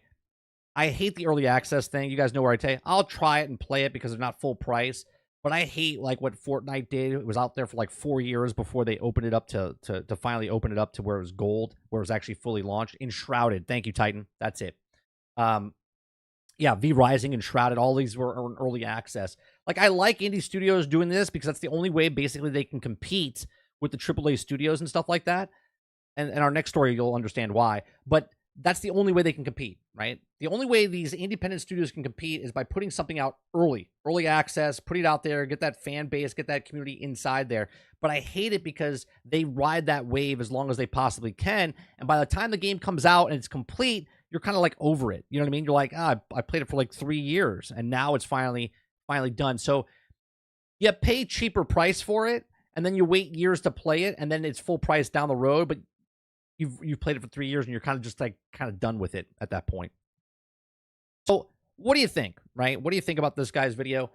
This is coming from Again, going indie. He's got 100,000 subscribers. I'll give it a like. Never watched his stuff before. If you guys like what we do here, we just react. We read articles. We have conversations with you guys live here every single day, Monday through Thursday. Hit that like button. Hit that subscribe button. If you'd like to go above and beyond that, become a member as little as $5. We are trying to get to 3,000 subscribers. So if you're not a subscriber, hit that subscribe button. Only if you like my content, right? If you don't like my content, don't hit that subscribe button. You're not doing me a favor. You're actually hurting me if you hit my subscribe button and you don't watch the stuff. So if you like what we do here, if you come every single day for these live shows, hit that subscribe button and hit that notification so you know when I go live. All right, so talking about the live service games, that dead games, right? Dead games are, like he said in the video, like I've said in the past, like Sarge has said, play a game, beat the game, put the game down. It's okay to have a dead game, okay? Even games like Battleborn that are dead that you can't play anymore, it made its money. It made its money, whatever money that was, and then they put it to rest, okay? But games don't need to keep living on and playing. You don't have enough time in the day. Like if you have 10 games that you play, and they're all live service games, how much time can you put towards each of those games in a week? Like realistically, you can't. You're gonna put in like 2 to 3 games, maybe 3 hours each.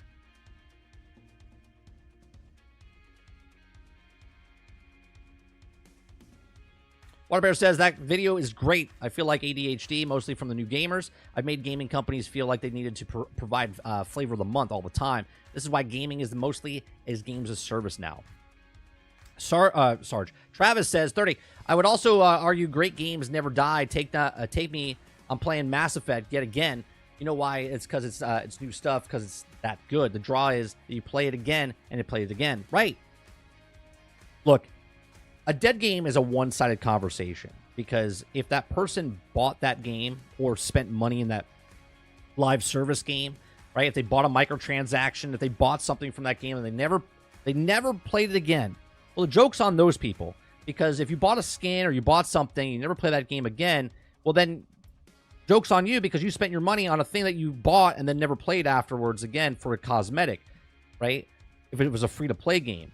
Where if you play a full-fledged game, you spent 40, 60, 70, 80, 100, $120, you beat the hell out of that game, you played the shit out of it, then you never play it again. As long as you feel like you got your money's worth, then I don't see a problem. Okay? It doesn't matter if it's a dead game. We played Transformers Fall of Cybertron last year. Okay? Haven't played it in like a decade. Went back and played it. It was dead until it wasn't. But it made its money when it did.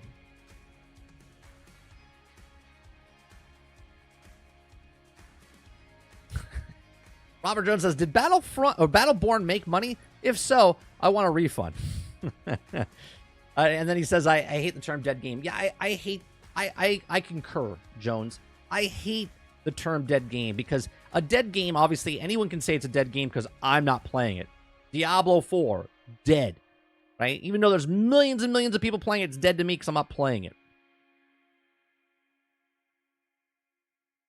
He says, again, it seems like they took the community's aspect, and we were all loving and realizing that we could make more money from us, not making something new. Waterbear says, dead game is saying that it sounds like it started on Twitch. Probably, right? Probably. It was way before that.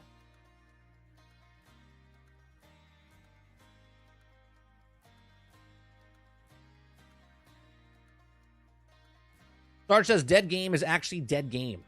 Not play anymore. Unable to play. Unpopular is not a dead game.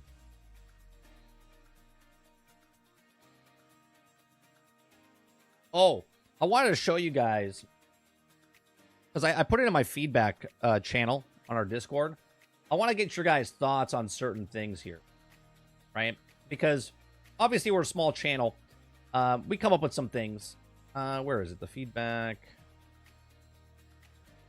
Okay. I came up with some designs.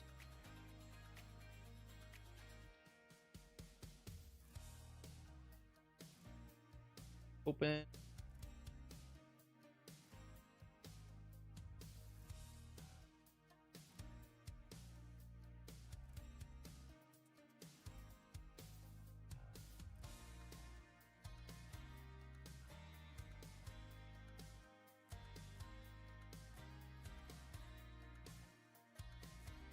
These are not official yet. 100% of the money from Patreon Oh. goes.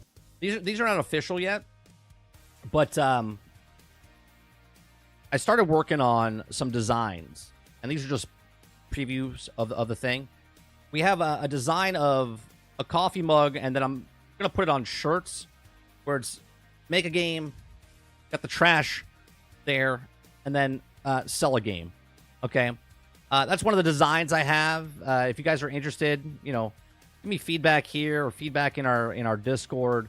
As far as, is this something that you would be interested if it's like a sticker, it's on a mug, it's on a t-shirt, anything along the lines of that. So I'm trying to design some stuff. Another one is we got the mug for GXG. Okay. It comes in different colors and stuff as well. So we got this. We got this. So if you guys are interested in stuff like this, let me know. Can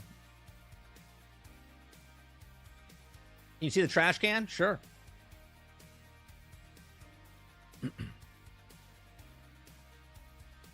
This was AI generated that we did for our emote. This is the same emote that you can get in the right now.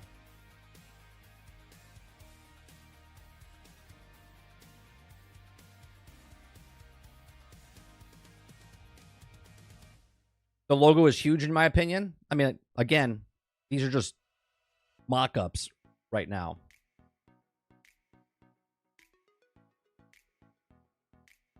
I can make a special one for you, Titan, where I can make it like itty bitty. I can make it itty bitty.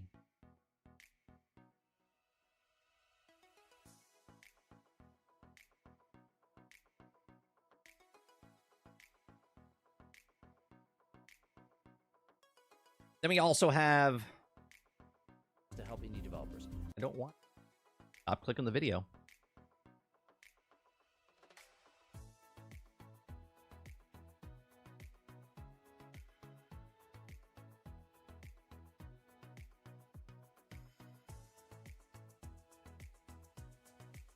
Here, I'll show you one of the other ones.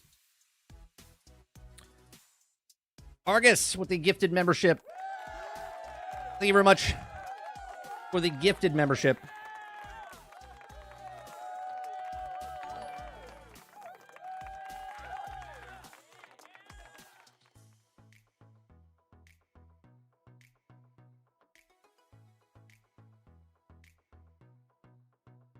Oh no, that's not what I want. How do I...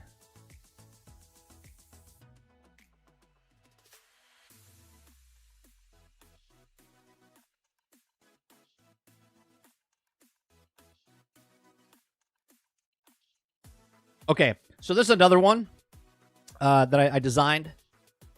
If you guys are interested in this, this is every single podcast show I've done over the 10 years on my stream. If it was through Twitch, Mixer, whatever, right? We've done, so this is every single logo that I've ever created and a show that I've done on this channel. So this is another design that I thought maybe people would be interested in. So we have that as well. That's how big you want your logo, Titan. Right? So that's every single logo. Oh, hold on. I don't want that there. And then we also have, and again, these are just designs I'm creating. Not to say that like they're done yet.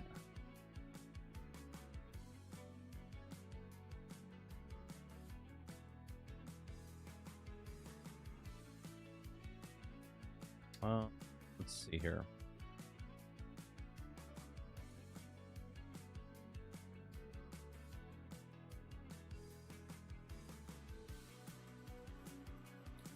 Like this is the shirt design. If I can make it bigger. Yeah.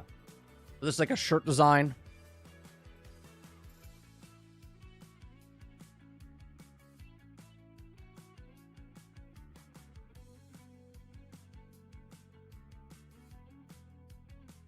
And then also we have the mug.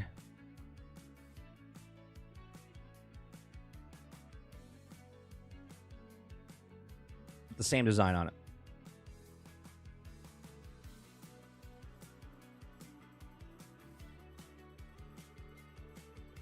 So, just a couple things.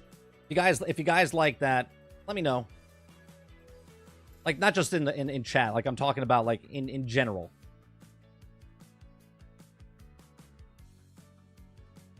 Glass of water analogy on mugs.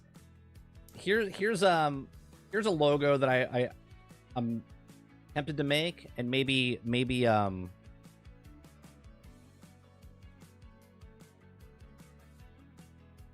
it might be too busy, but again, I'm just kind of playing with it.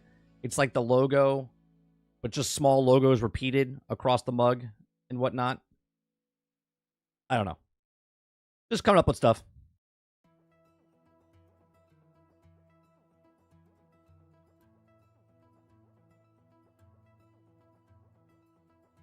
Dolphin says, make one that says broke, buggy, and unfinished.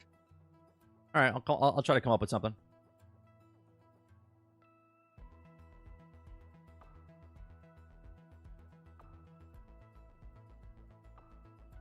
The problem with that, Z, is a lot of these places don't make tumblers for whatever reason. If I could put it in a tumbler, I would love that, but I don't think it has.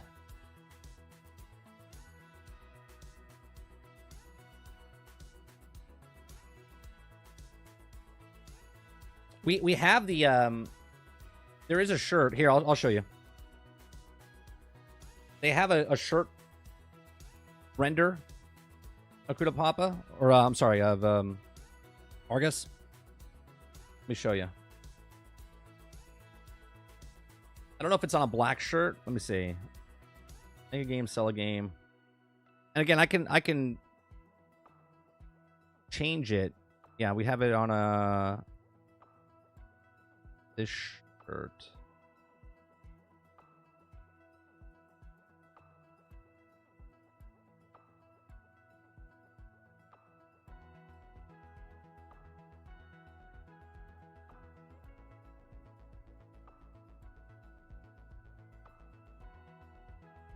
This is a dark blue, obviously. I can put black on there, but that's what it would look like.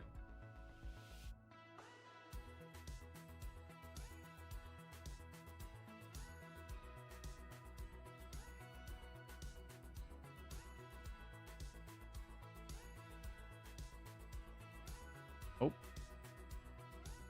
There was a problem.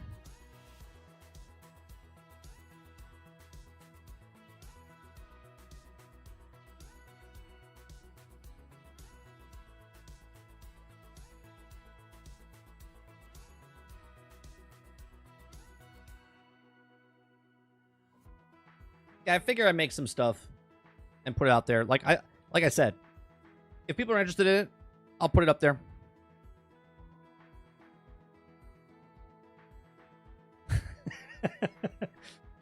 Only one person would buy that shirt, Travis. Or Dolphin, and that would be Travis.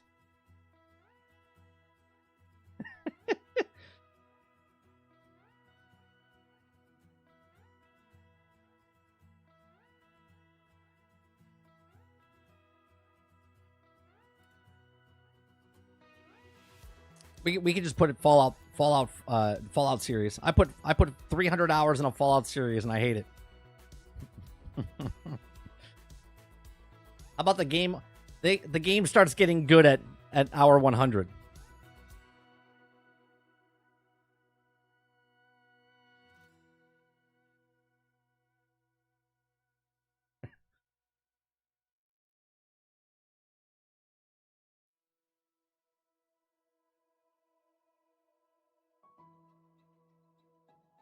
Yeah, we could do that. I could do it without the trash can.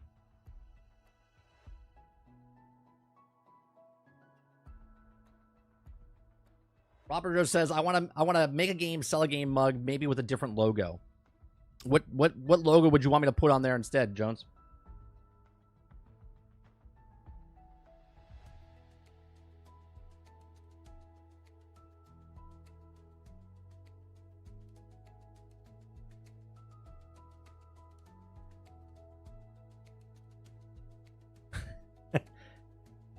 Was there a guy with a screenshot of 1,000 hours? He was shitting on Starfield with 1,000 hours? Like, man. Could you imagine if it took you that long to be like, yeah, no, I put 1,000 hours in this game and this game's bad. I did, Jones. I watched it. Now, I fundamentally disagree with him. Okay, because based on... I totally understand where he was coming from by saying... let me put this on so people know what I'm talking about. Upper Echelon's video was talking about, and he said that I was wrong, which is fine. That's what conversation's about. That what the journalists are doing is not wrong, and I'm okay with them reporting the news, not being part of the news, right? And that's the difference, right? So if people report on the news because someone else did it, and I've said this last week, if someone else did it and they're reporting on it, cool. By all means, write all the articles you want. But when they're the ones that got banned or are in trouble and people don't like it, that's what I have a problem with journalists. Again, there's no difference. The difference is that some are journalists and some aren't.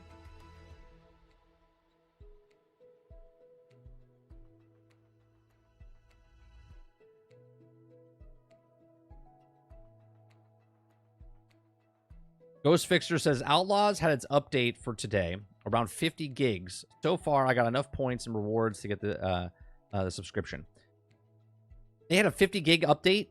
I mean, as long as they fix their game before it comes out, sure.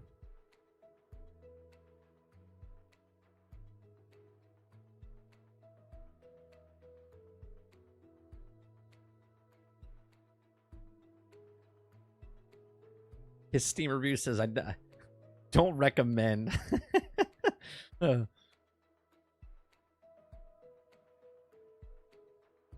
Make a game, sell a game. Now we need a no plan B graphic.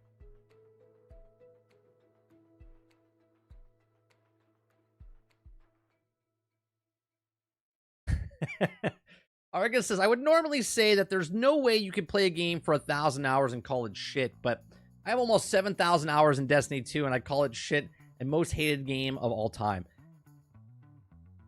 But Argus, did you hate it for all 7,000 hours, or was there parts then you started losing interest? There's a difference, right?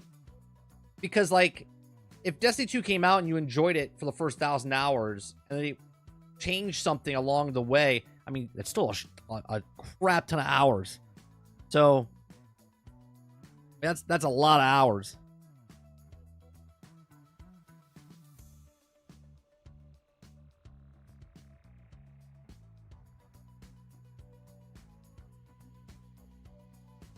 That's too many words, Travis. This shirt will be fixed in a year. Maybe if I put the words in all different variations, right? And like miss punctuations. That would be funny. This shirt will be fixed in a year, maybe, but each word is like lowercase and capital letters and mispronunciations and stuff like that. That might be good.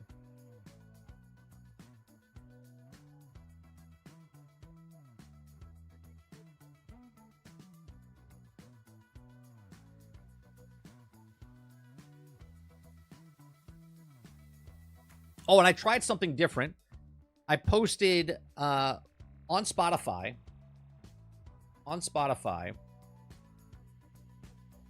I'm trying something. I'm trying something out here. Let's see here.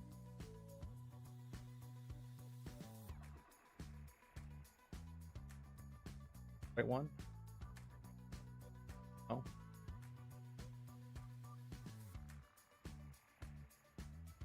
No? Okay. Apparently, I can't log into my Spotify.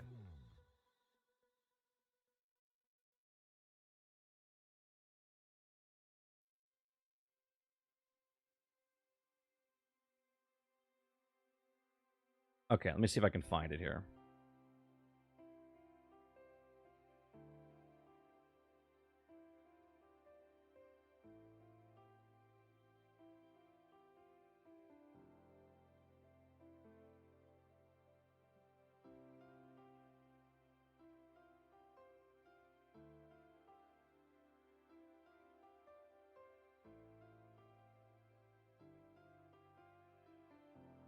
Not going to work. Oh, here it is. So on Spotify, I started uploading these episodes. There's only one episode. There's only one episode on there. It was last week's Dune Dev Spills Secrets, Tail Games Saved, and whatnot. I made a completely new... where is the... Can you not do the video? But anyway, you can watch it. You can watch it or listen to it on Spotify now. So I'm going to be putting these morning shows on Spotify. Test it out. See what happens with it. Trying something new. We're gonna put these shows on Spotify. We have GXG on Spotify. Been doing that for years. And then also we're gonna put those podcasts I interviewed like Kingard and Jay Shock Blast and stuff. We're gonna put that as a separate podcast up as well on Spotify. So trying something different, trying something new. Go check those out on Spotify as well.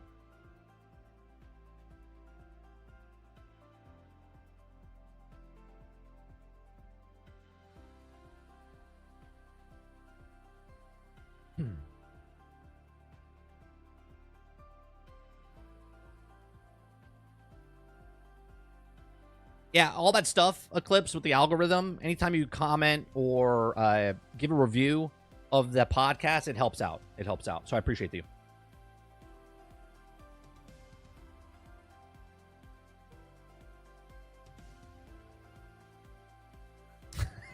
Where does he qualify, Sarge, as an actual gamer? Is it after like a month? After 6 months? After a year? Like what is that? A year, almost 2 years worth of game time.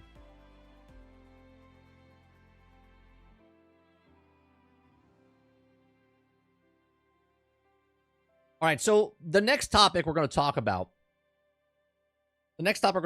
Oh, and in the past broadcasts leading up to this week, we have all the breakdowns inside GXG now. You can go to each of the chapters so you can find the topics that we're talking about much easier.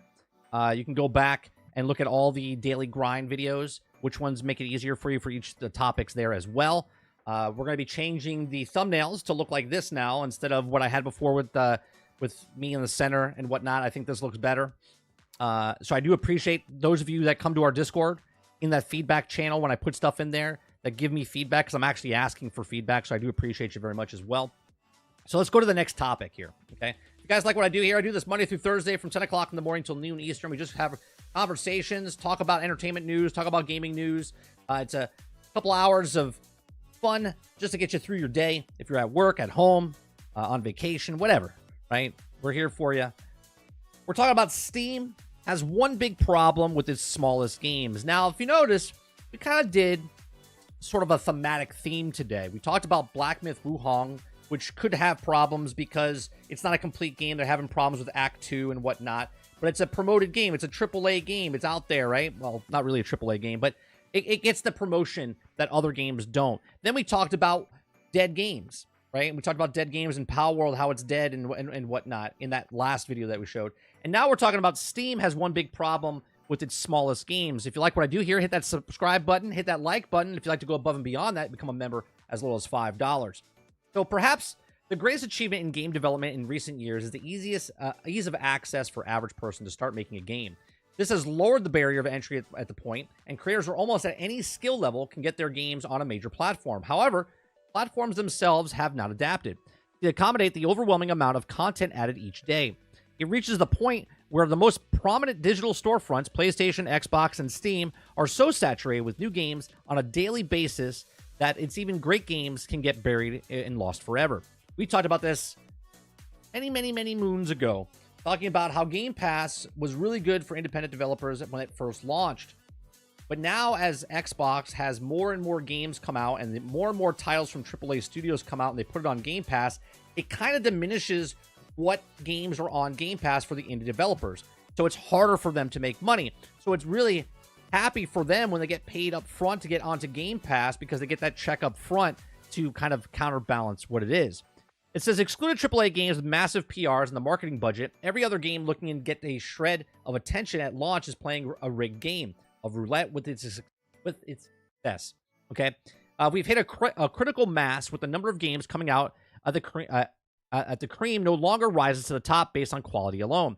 As we approach on all digital, all release primary digital, future storefronts need to solve this discoverability problem sooner rather than later. It isn't an issue of there being too many games, but the fact that the right games aren't able to reach their target audience. So, 15 minutes of fame. When Braid came out in 2008, there was only 242 releases on Steam for the entire year, right? So when people started playing that game, it was easy to find. It made money. It was successful because there was only 242 games released entirely on Steam.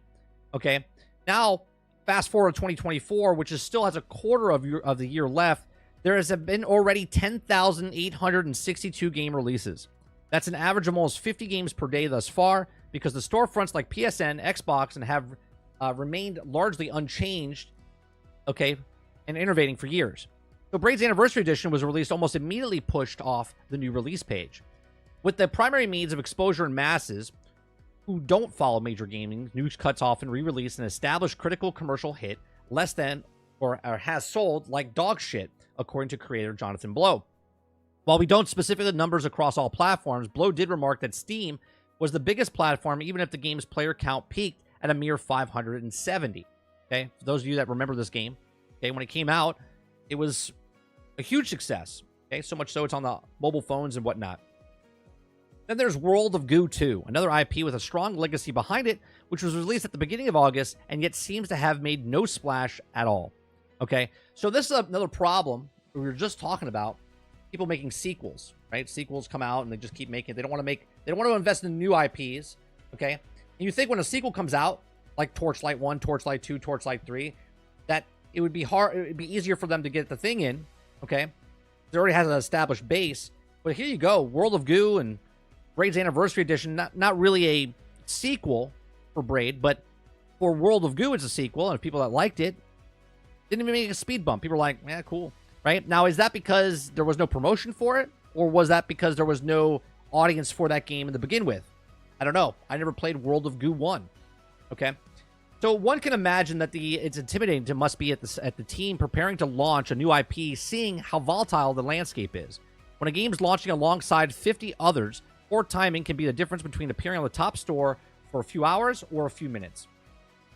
One doesn't need to look back that far to find some prime examples of that either. You might recall a lot of attention online brought to Stumbling Cats, a Potions of Curiosity tale, one for all the wrong reason. The launch became so viral, or a viral moment, that it shined light on how the platform like Steam aren't the friendliest places for indie devs. Speaking to digital trends, Stumbling a Cat CEO, creative director Rianne Gitson recalled the event. Quote, just hours after my release on EA released 11 titles from their backlog catalog without prior warning. Gitz tells Digital Trends it's immediately pushed my title off the new trending list despite going into my launch without well over twice of the amount of wish lists estimated for featuring. The initial results was that only saw 34% of the sales, and I conservatively predicted my launch day, while they also later viral helped boost the sales numbers, seeing 66% less sales than I expected due to the undetectable factor outside of control, absolutely devastating. So here you go, good old EA, right? As they released 11 back catalogs of games and literally just shoved it off the list. And because it was shoved off the list, it didn't make the sales, right? That's how she survives. That's how indie devs survive. They have to make sales of their game. Our World got the sale because it was viral, right? Not so much for the other 9,999 other companies out there that so far this year. Okay.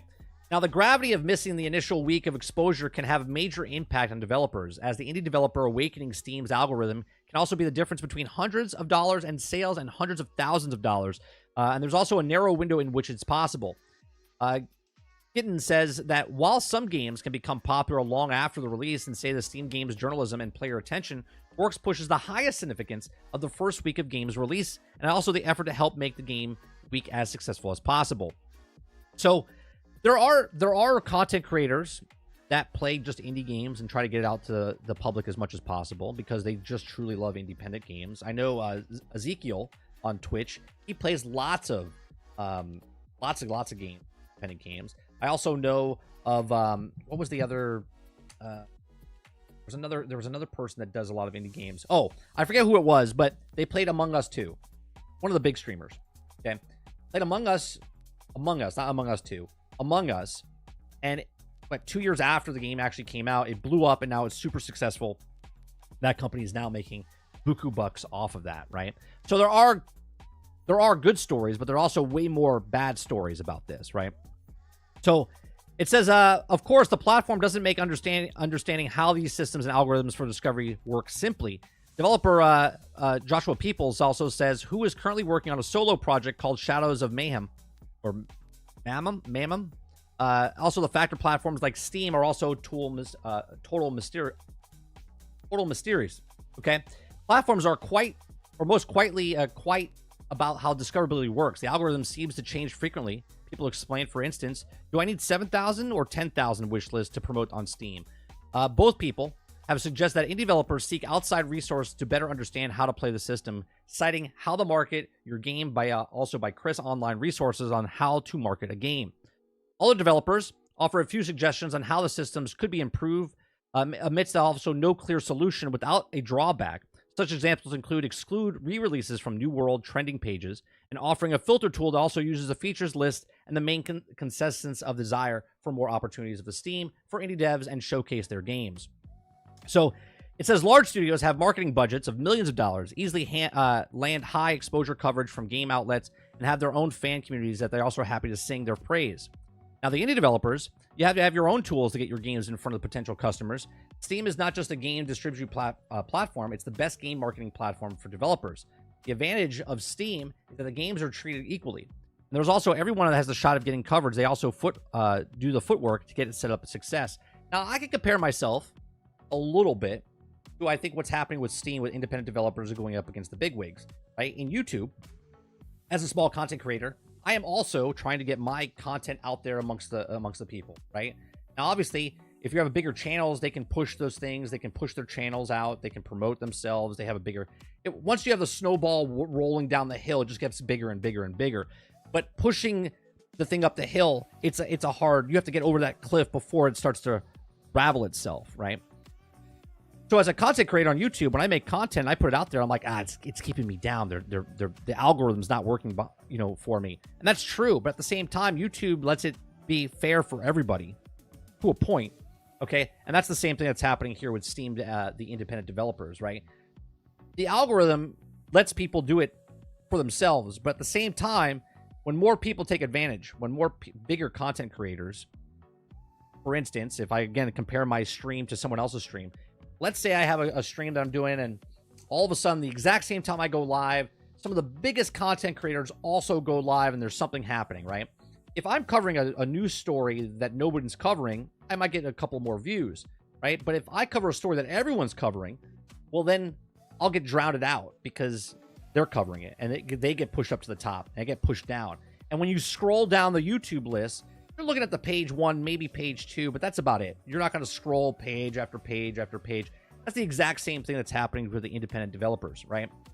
So it says a final vocal audience to give you a strong signal to boost hundreds or not is so lucky. It's perfect world. The indie AAA game being viewed by equal terms by storefronts would be idea, but this isn't the full picture. Indies have an uphill battle against the marketing power or big studios, and they need more discoverability tools to find the target audience who will sing its praises. That's the exact same thing I just gave for the analogy for people like myself on the YouTube platform, right? It's hard to be a small content creator or a small independent indie dev going up against the big guys, right? Like me going up against Asmongold is the same as them going up against Call of Duty, okay? It's just you're not going to win. You're not going to be seen. You're not going to be talked about. You're just going to get pushed away, and that's just the way it is, right? And this is the reality of being an independent game developer. Same goes with independent developer or independent studio makers for making films. Same exact thing, right? If I make a film and try to promote it, I might put it in like 10 theaters because that's the money that's coming out of my pocket to try to get as much platform as possible. I don't have the bankroll like other AAA studios have. So if I made an independent film, you know, YouTube would probably be the way to try to get people to watch it. I wouldn't put it in theaters because obviously you're not going to make a lot of money from there. But that's always an uphill battle. You got to like prove yourself. And once you figure out where your game is, or like, for instance, Pal World, it's not even out yet, right? We just talked about Pal World. It's making millions and millions of dollars. Now, if they came out with Pal World 2, right? We can't say that Pal World 2 is going to be as popular as Pal World 1, okay, years down the line. It might be because people loved Pal World 1. But at the same time, they're still independent developers. If they want to compete with the big boys, they got to put money out there. And now people know they have money, so they're going to have to fork out the money to try to compete with them. These are just my thoughts. Let me know yours in the comment section down below. What do you think about these independent developers, right? And the very telling in the very beginning, when they say in 2008, there was 242 releases total. Now there's 10,862, and we're just in August, okay?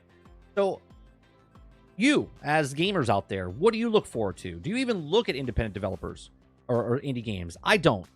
Indie games have to rise to the top to get through the veil so I can see them and then go, oh, wow, right? They have to be talked to for at least a day or two to be like, oh, that looks pretty cool, right? To give it a shot, right? I'm not really looking for indie games to play because there's a lot of crap out there. Don't get that wrong. Out of the 10,862 games, 9,000 of them are probably just really bad games, okay? And there's like 1,000, that's still 1,800 games that are like good games that you would be interested in play. But it's really hard for them to get traction in this. So what do you do as gamers out there? Do you look for these devs to come out, these independent developers to look for games like this? Or do you not even bother? You're just always looking for AA, AAA games. And on top of that, not even just talking about Steam, how does Ubisoft Plus or EA Play or Game Pass or PlayStation Plus come into effect? Is that better or worse for indie games to compete? Let me know in the comment section down below. Please make sure you share, like, subscribe. And if you like what I do here, please check out some of our other videos. Thanks for watching. All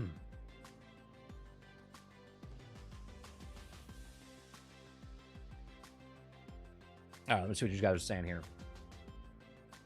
Robert Jones says, if you make a good game, a lot of people will buy your game just because the studio's name. Maybe not launch, but will also when they find it. Sure. Yeah, when you make a game, once the game's out there, again, go back to make a game, sell a game, right? You don't have to make your sales day one. Now, obviously, for the independent developer and for the big studio, even for the movie industry, you want to make all your money back that first time because that's when all eyes are on you. That day one is when all eyes will see you. After that, you just get pushed down the line, and it's harder and harder for those people to get out without spending more money to push out an advertisement.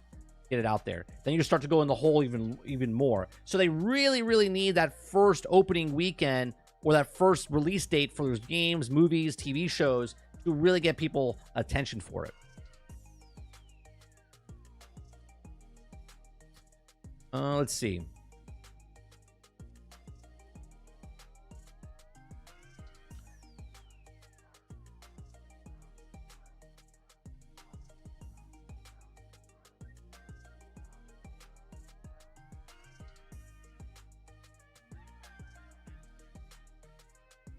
All right, let me scroll down. Sarge says, Steam is good to a point, yes, but there's way too many games coming out. It's like an avalanche of games monthly. Yeah, 10,000, almost 11,000 games have come out, and we're in August.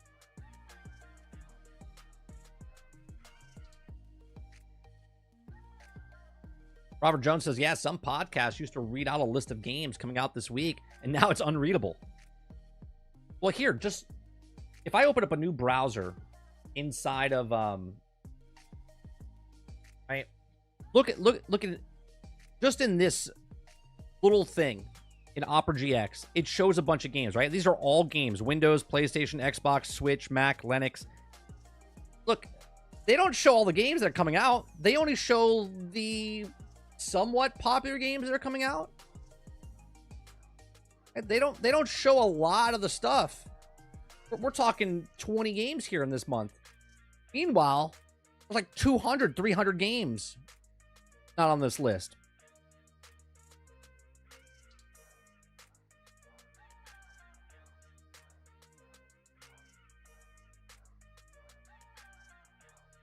Roadkill says, man, I lose interest in shows that really like season 1 and 2, and then it takes 2 years for the season 3 to come out, and I have no interest in watching it. I'm the same way, Roadkill. Like, right now, like, it's amazing to me that the film industry is, like, so baffling on how they're doing. One, on their streaming services, back in the day, there used to be 22 episodes. 22, 25 episodes. You would watch a series from, like, when school started to, like, when school ends, right? You had, like, 8 months, 9 months of shows, right? We all used to watch it. We're all like, oh, yeah, they take a break for the holidays. And right? Now, on a streaming service show, you get 8 episodes. 8 episodes, okay, at 40 minutes apiece, which, okay, great. 8 episodes at 40 minutes apiece. Even if you take those apart at 16 episodes, you're still missing another 10 episodes of what should be if it was old television. And they only show it for that 8 weeks. And then you don't see it again for like 2 years, 3 years. And you're like completely lost. And you're like, why do I care? Right? It's so weird that, one, they're still following the old school mentality of, well, we got to do 44 minutes because if this was on regular television, we have commercials of 22. It's 22 minutes every half hour, and then they have 8 minutes of commercials. So now you add the 8 minutes for the hour, they shrink it down to 44 minutes, and then they have 16 minutes worth of commercials. Well, there's no commercials. The streaming service. So baffling to me. And the content that they're putting on these streaming services, there's no substance. When you watch television back in the day, you watched, I don't know, Home Improvement. There was a story throughout the year, right? Like they went through the year like you went through the year.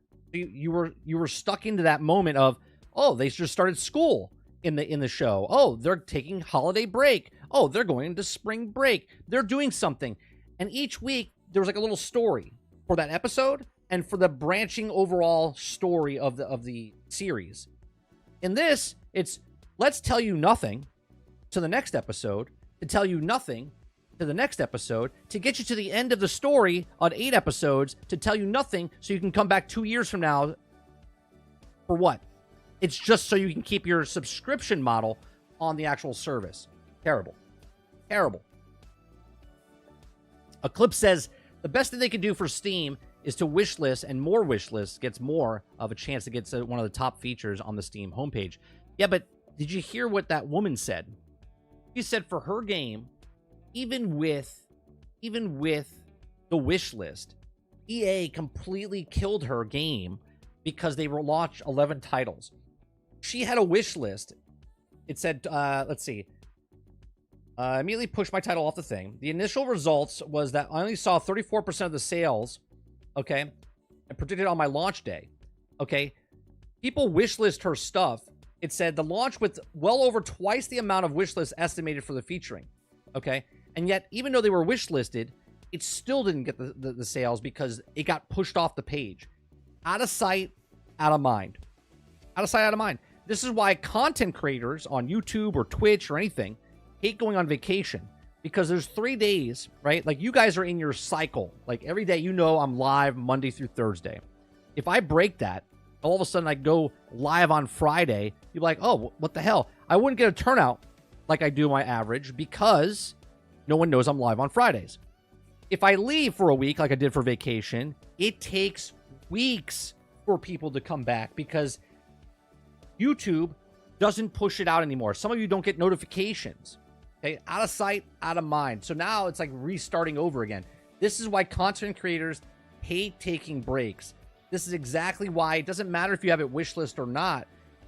If you have a wish listed and it's on your list, but then all of a sudden something bigger comes out, it shoves it down the list. And even if you have a wish list, if you have, what, 3 games, it's there. But then if you have 10 games, it gets pushed down off the second page. It gets really competitive.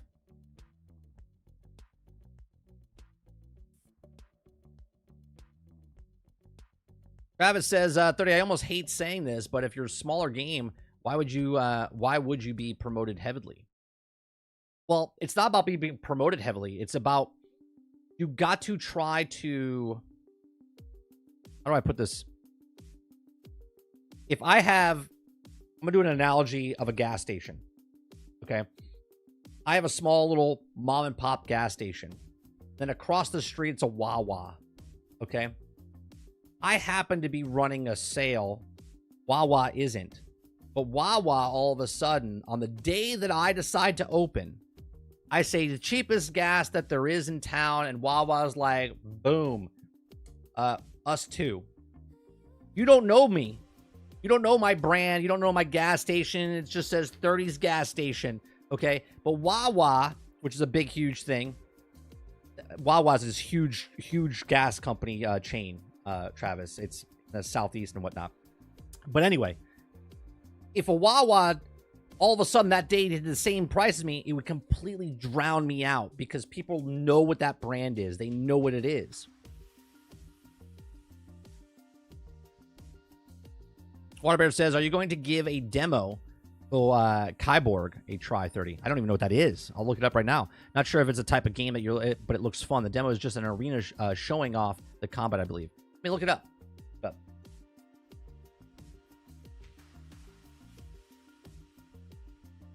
What's it called? Kyborg?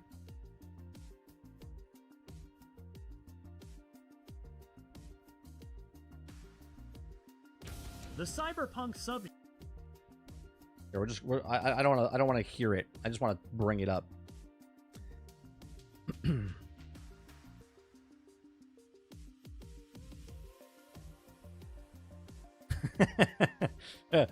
Robert says, "Sorry, 30. I'm going to Wawa. They got pretzels." I don't blame you. I would go across the street to Wawa too, eat a pretzel, and go back to my place and sulk in my misery that no one's coming to my gas station. You know what I mean? This looks interesting. They got a demo of this, you said? Waterbear?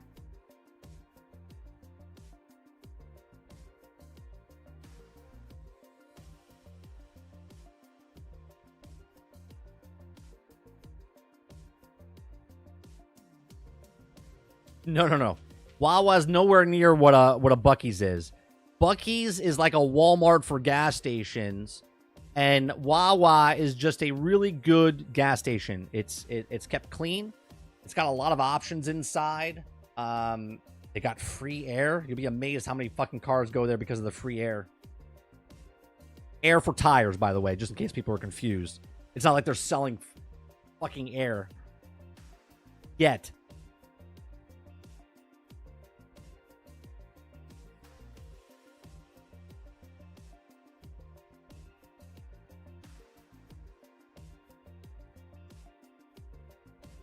Well, Travis, to understand is just take whatever gas station that you know by you and put a shitty gas station across the street that you know nothing of.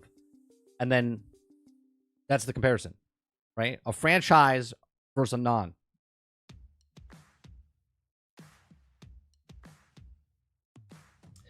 You know what this reminds me of, Water?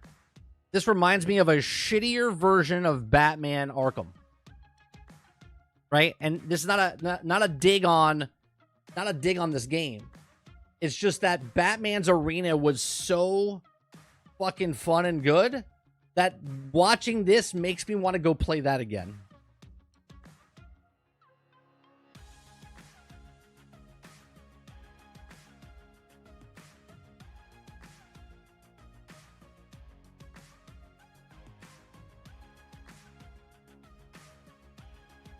It looks good, though.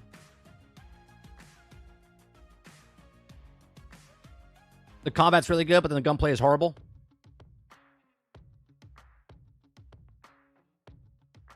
Maybe we'll give it a shot.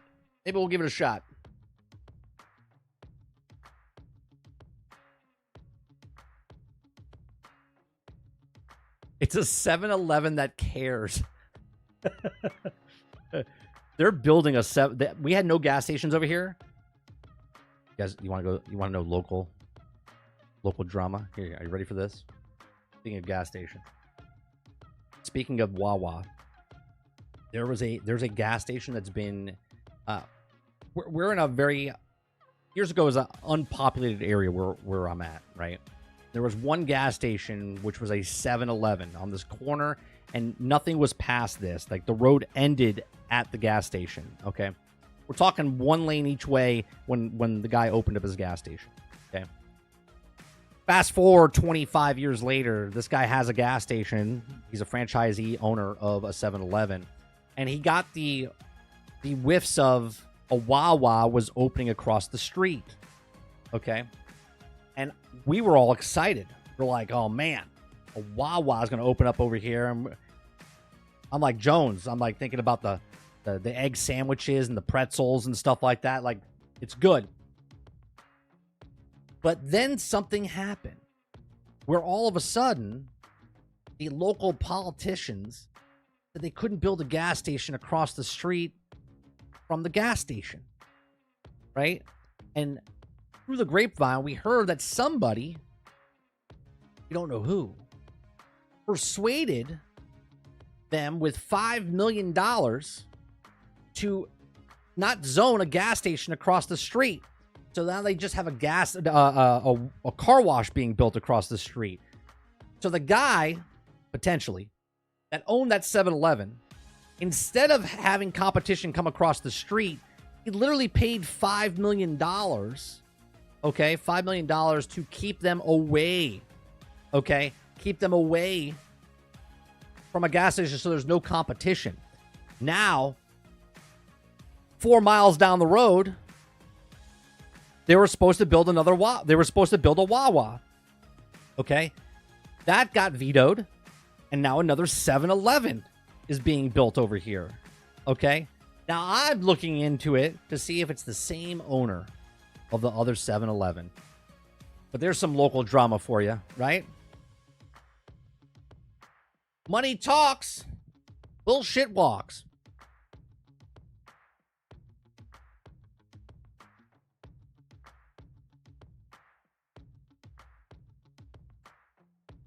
Robert Jones says, that is true American competition. That's right. Ron Slusher says, I can't wait for the McDonald's VR game that taste and smell controller.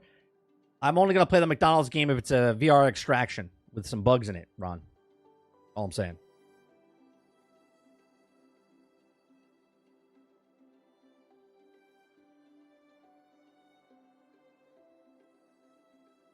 Yeah, so we're being invaded by 7-Eleven gas stations.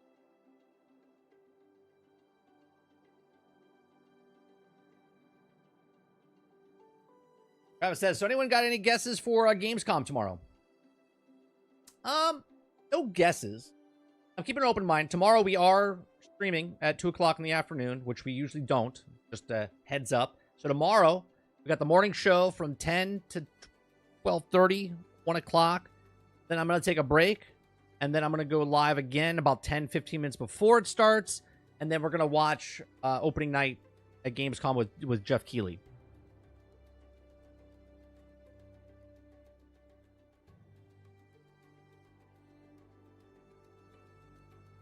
Argus says, what about if it's an arena hero shooter, Mike? It's got to have an extraction. If it's an arena hero shooter with an extraction bug type of mechanic, I'm all about it. Let's do that. Killer Clowns with Ronald. That would actually be horrific. Like, that would be terrible.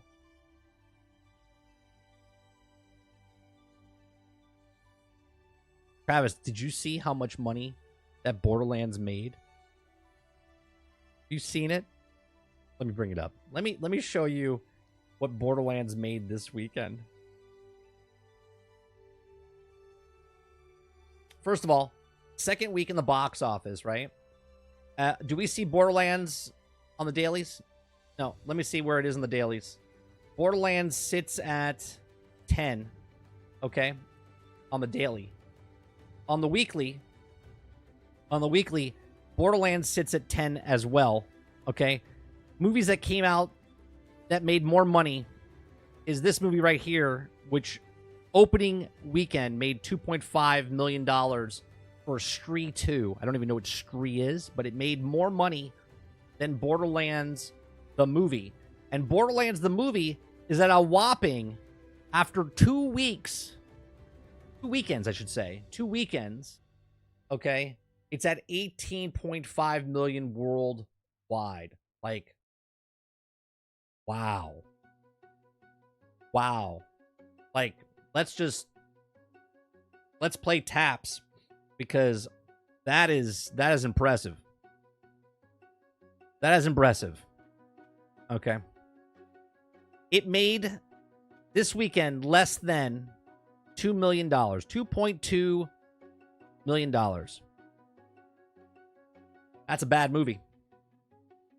That is a bad movie.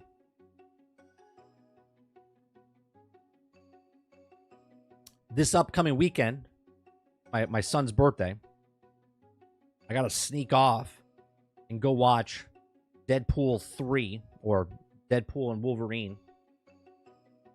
My wife caught up. She watched Deadpool this weekend, 2.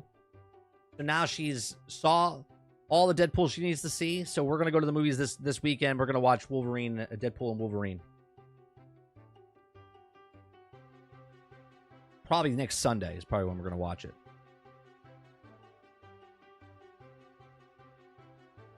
Ron says Madam Web all of a sudden looks pretty good.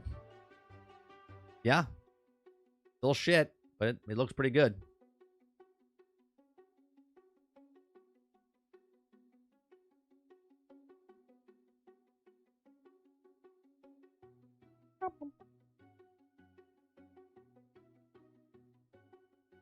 Has she watched a lot of the Fox Marvel stuff? Yeah, but she doesn't really give a shit about that stuff, Eclipse. You know what I mean?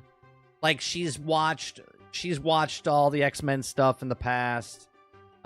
We've seen the stuff, but you know, our relationship is based off of, you know, I go to the movies with her to watch her movies.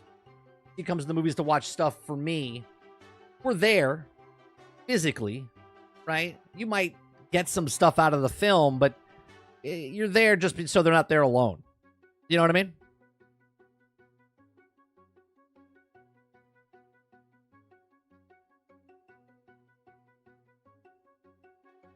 Sarge said, this is why a 4 hangs out with an 8. He becomes a 6. Same premise. You're talking about Madam Web and Borderlands.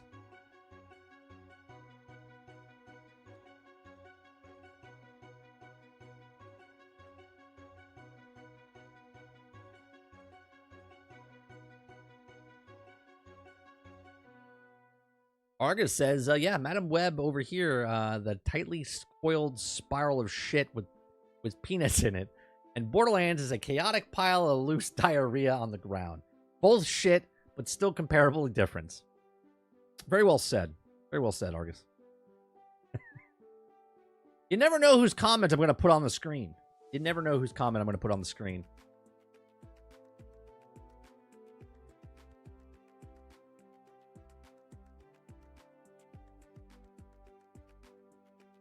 Travis says, what are hoe movies? Because you think women like romances, but it's not true. Women on average like violent shows. No, she likes dramas, right? She likes dramas. She'll watch, like, she'll go to the movies and watch like a Jason Bourne, stuff like that. Like, she likes going to the movies. Like, we used to go to the movies 3-4 times a week when we were younger.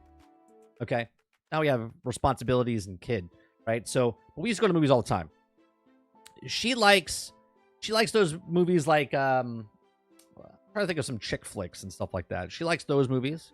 She likes cheesy romantic comedies. She likes dramatic stuff. She's not really a fan of like sci-fi, like Star Wars, or she'll go watch a Marvel film. She gets the action out of it, but doesn't really give two shits about like who these people are, what their backstory is, like that. So, like, she likes all the movies. She just doesn't care about those types of movies. You know what I mean?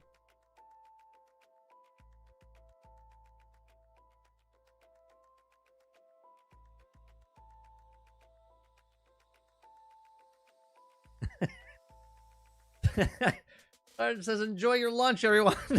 that was to comment after I read Argus's stuff.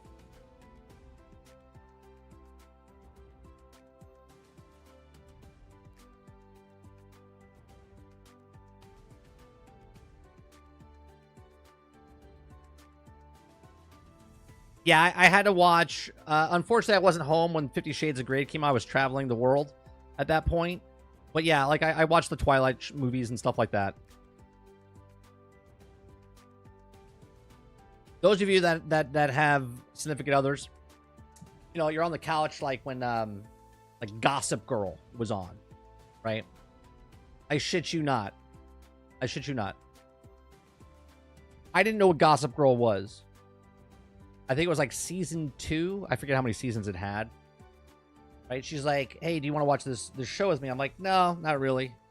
I'll just, you know, you sit on the couch and you're like doing one of these things. Like you're looking up every once in a while. And you're like, you know, you're doing something other than watching the show. Okay. I shit you not, Travis. I looked at the show. I go, "What is this about?" Like, "Oh, well, somebody, you know, got killed and, you know, blah, blah, blah. And they're trying to figure it out and a bunch of drama happens." I go, "Okay." I watched 10 more minutes and I go, "He did it." Right? And I think the guy's name is, what's a D? Dave? Dan? Something like that. Dave or Dan. Okay. Dave or Dan. I said, "He did it." And my wife's like, no, it's not possible, blah, blah, blah, because he was this and that. And I was like, okay. Years later, finale happens. She looks over to me and goes, "How did you know?"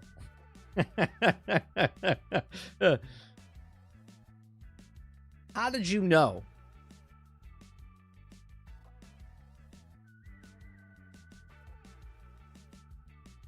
I saw Barbie at home. That was good. That was good.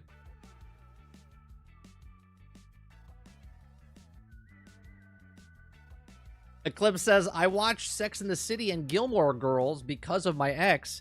Might be the best show that I've ever watched."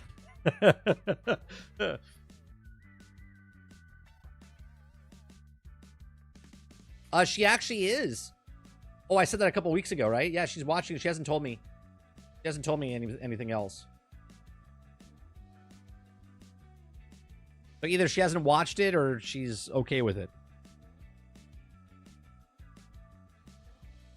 Robert Jones says, "I watched Gilmore Girls growing up because I didn't have cable, but now I love it." Well, those of you that watch the show, what's the character's name? His name is Dan, right? Dan or Dave? Which one is it? Don't pretend you don't know. I would know, but I forget. I literally forget. I think his name's Dan.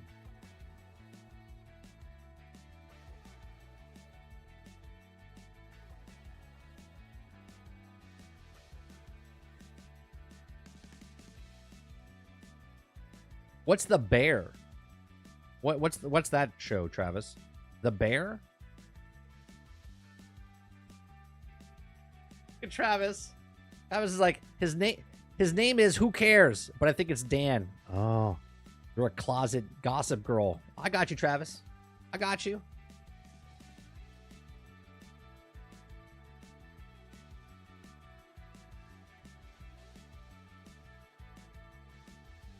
Let me see. I'll look it up. Yeah, it's Dan. It's Dan.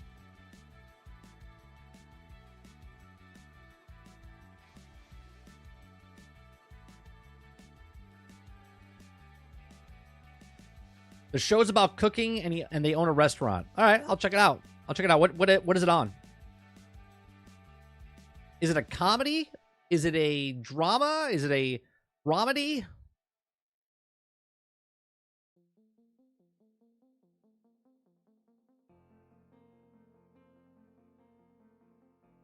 Hulu? Okay, I have that. We can watch that.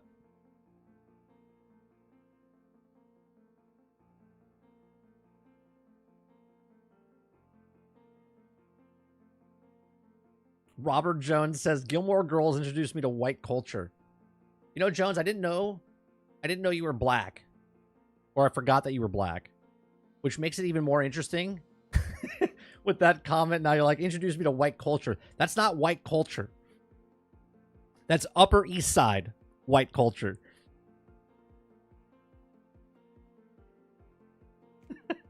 That is not how white people live.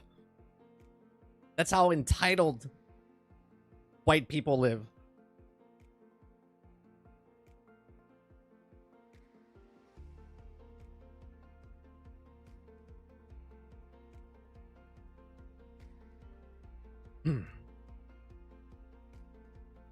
That's funny, Travis. I was just gonna bring that up to you.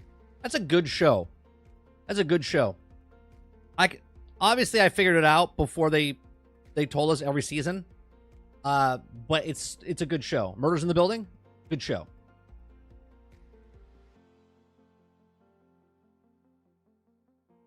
Gilmore Girls is just two bitches speed talking for 42 minutes.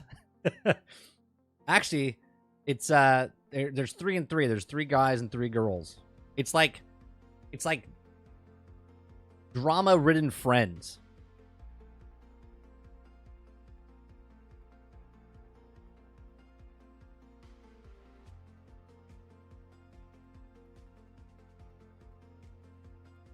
Has a guy from Shameless. I never saw Shameless, but I know about a lot of the clips and stuff.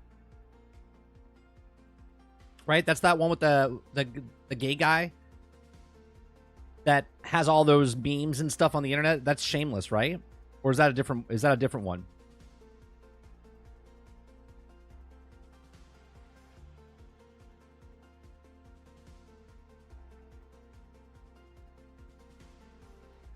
Oh no, that's a different one I'm thinking of. What's that one? Shameless is... Hold on. I'm thinking of Schitt's Creek. Is that what it's called? Schitt's Creek? I've never seen it. Yeah, I'm thinking of Schitt's Creek. The guy that has a bunch of memes and stuff. I hear that's a really funny show. I've never seen it, though. What's Shameless? Shameless.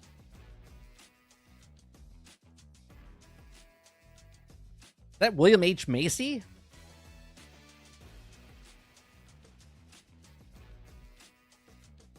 What is this about?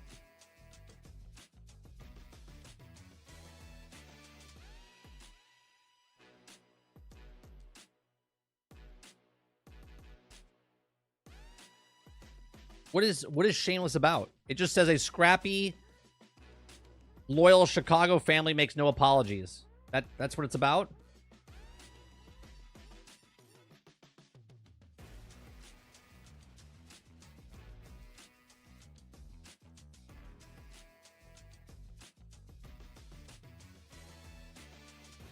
It's a dark comedy drama.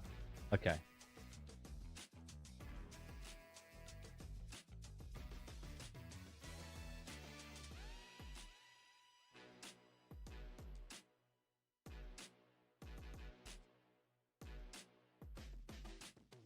Oh, well, that's funny, Travis. So I was talking about the gay guy in it, but I was talking about a different show, but there is a gay guy in it. Okay.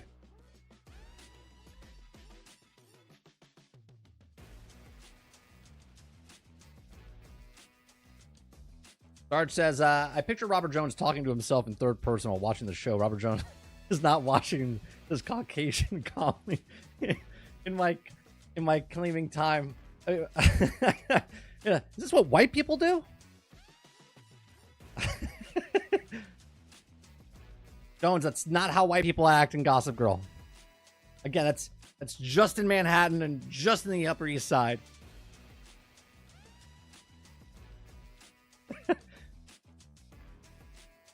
Not what the rest of America's like.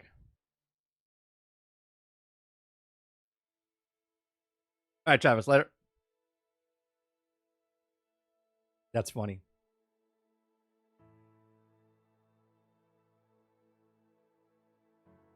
So your wife doesn't even watch the show.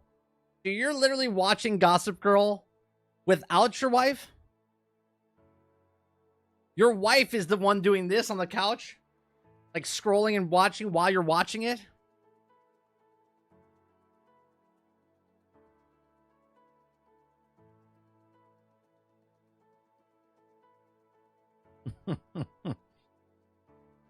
Nate, stop it now. Outlaws Game of the Year. I know you're trolling. You know why I know you're trolling? Okay, you know why I know you're trolling? Because I'll do the same bet with you. I'll do the same bet with you again. Okay, where if Star Wars gets nominated for Game of the Year, I will give 5 memberships, okay, And if it doesn't, okay, then you have to give 5 memberships. You want to take that bet?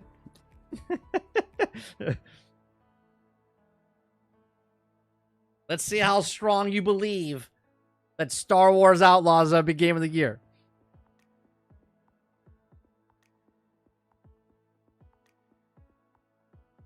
Because I'm pretty confident I'm not giving five gifted memberships for that bet.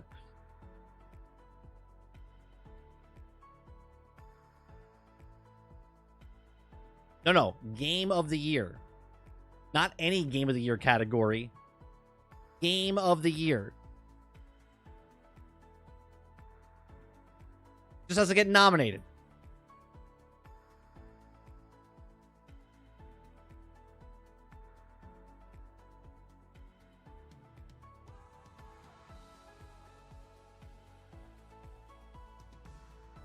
Right now, in our Discord for Game of the Year talk, we have... Where is it?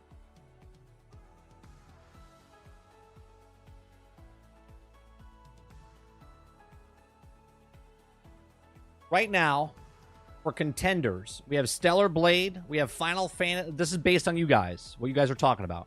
We have Stellar Blade, we got Final Fantasy, okay, 7 Rebirth, and we got Dragon's Dogma 2, okay, and then we got Hellblade 2. Those are the ones that people are talking about.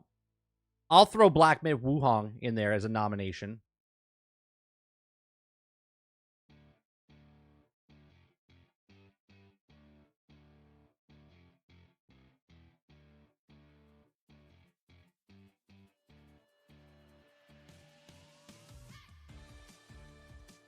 Selling well and underperforming are two different things.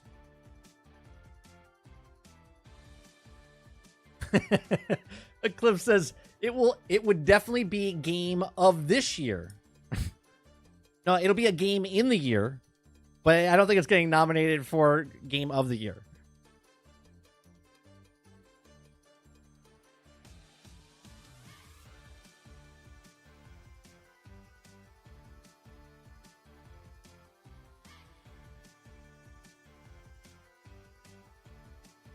Well, right. You got to remember when they nominate games for Game of the Year, it has nothing to do with the technical issues or anything like that. It's based on the game itself, not how it launched, right?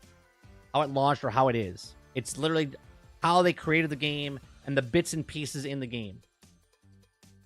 It doesn't take sales into account or anything like that.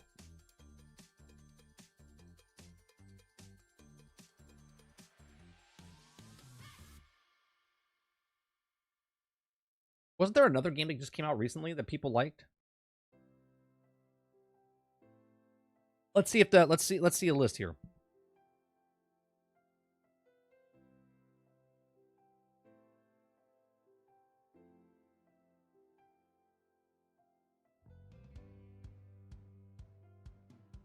All right. So these are some games that came out this year.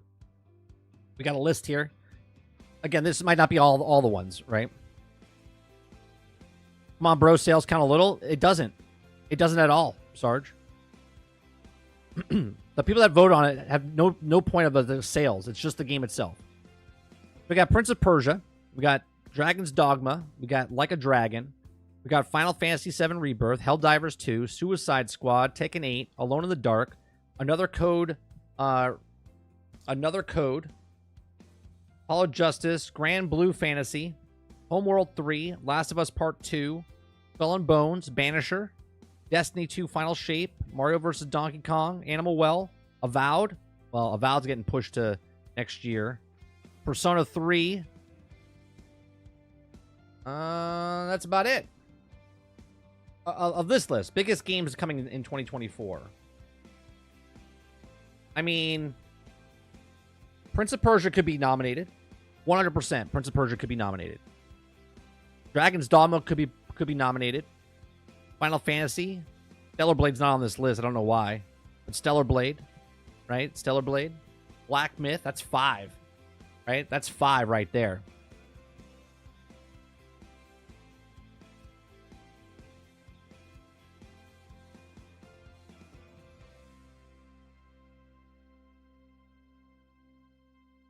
Now, I'm not going to say that Star Wars doesn't get nominated, obviously, for something in, but I'm talking about Game of the Year. There's only six spots.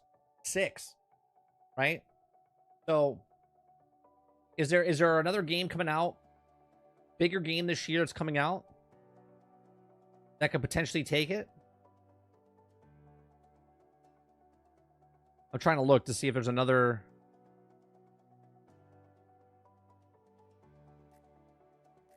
Space Marines 2 maybe gets nominated. Who knows? It could be up there. I'm not saying it is, but could be up there.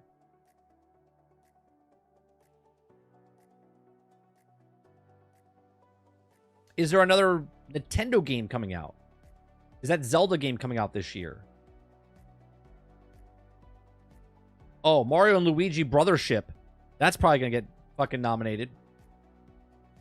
That's probably going to get nominated.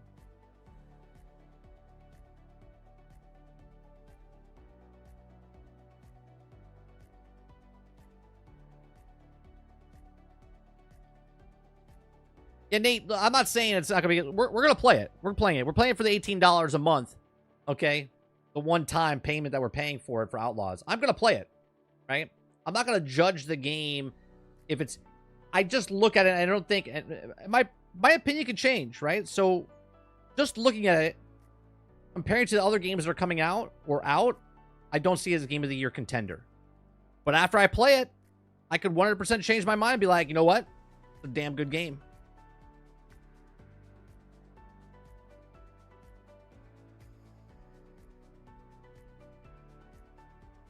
Ghost Fixer says, I'm hoping for the best with Outlaws. I'm giving it a 50-50 chance. Yeah, I'm giving it a 100% chance. I'm giving it a 100% chance. It could be great. It also, I'm not a big Harry Potter fan, but when I played Hogwarts, I thought it was a phenomenal game. Phenomenal game. I thought it should have been nominated, right? I didn't think it should win, but I think it should have been nominated. Maybe I'll be like that with Star Wars. After I'm done with Star Wars, I might look at it and go, this game should have been nominated.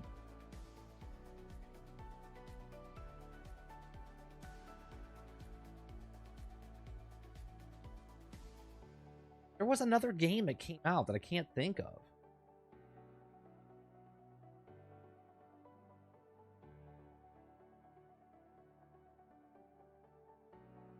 Who knows? Maybe Stalker 2 comes out and finally actually does something.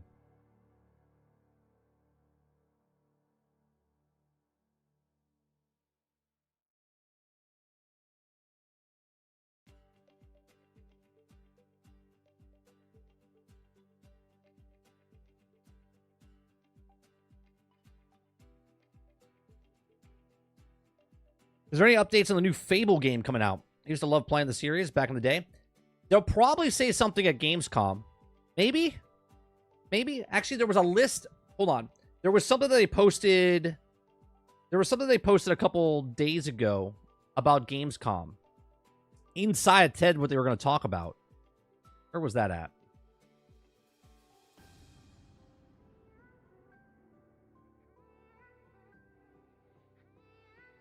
We post that in general?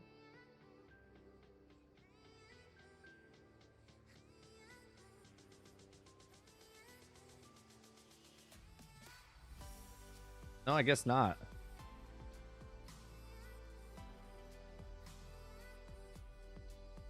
I thought we posted it in general. Someone posted what Gamescom, what was coming out. Like they say it in the post.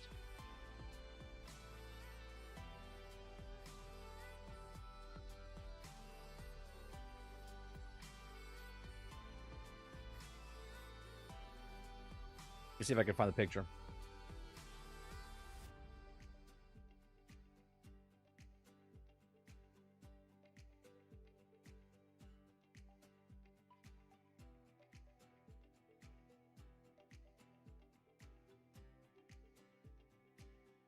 Nope. Was it on the Xbox site? The hell did I see it?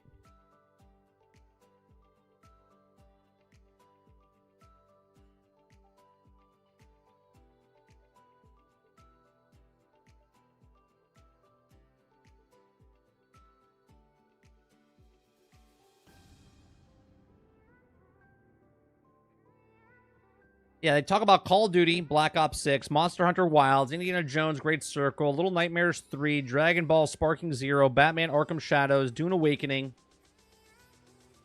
Marvel Rivals, Squad Game, Unleashed, new games from Zero Studios, Sid Meier's Civilization 7, Kingdom Deliverance 2, Lost Records, Boom and Rage, and more. So maybe we see something, because Xbox is at Gamescom. So maybe we see more about Fable this week.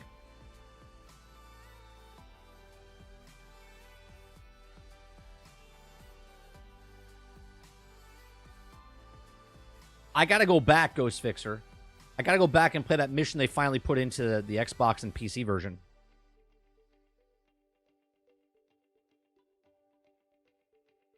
It's a fantastic game. Fantastic game. Look, here's what I hope for Star Wars Outlaws' sake. If they can capture what Hogwarts did for Harry Potter in Star Wars for Outlaws, then to me, that's a win. If I can play Star Wars Outlaws and feel immersed in that Star Wars world and just want to just play inside that game and just constantly get lost in it, then bravo to them. If they can do what Hogwarts did for Harry Potter in Hogwarts, if they can do that in Outlaws, fantastic. Oh, I think that's years. I think that's years away. I don't think we see more. Marky Mark. I don't think we see anything about Gears War E-Day.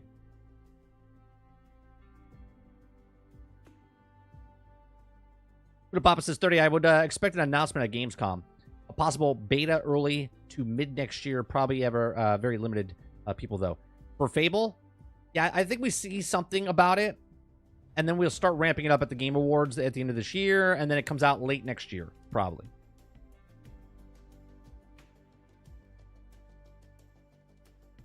Titan says some people are saying Borderlands 4 is being announced. We talked about that on the podcast 2 weeks ago on Reforge. I said I could see them announcing it, but I said that it probably won't come out till 2026, 2027. If they're announcing it now, I don't know, man. With all the bad press, like, just wait. Like, if you announce it at the Video Game Awards show months and months after this debacle of the film, I think that's smarter than announcing it now during this really bad part of the film.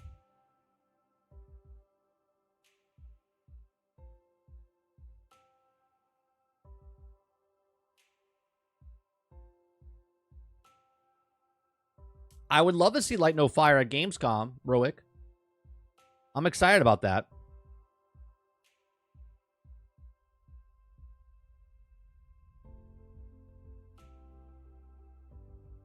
Waterbear says, as for Final Fantasy 16, PC release date is set for Tuesday, September 17th. So they just kind of just dropped that, huh? They're just like, bam.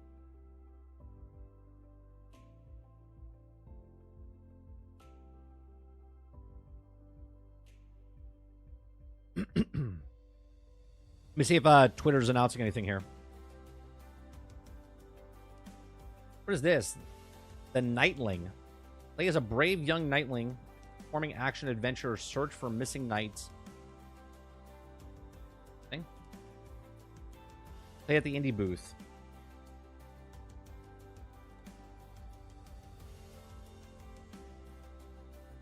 Tormented Souls 2.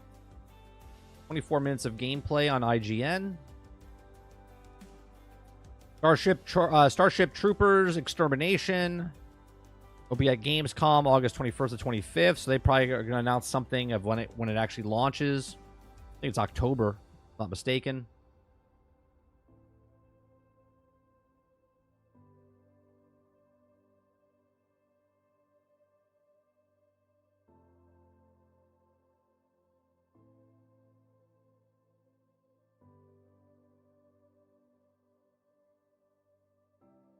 Nintendo has announced a direct for its museum due to open in Japan later this year in 2024. Don't expect any news on games or the Switch 2.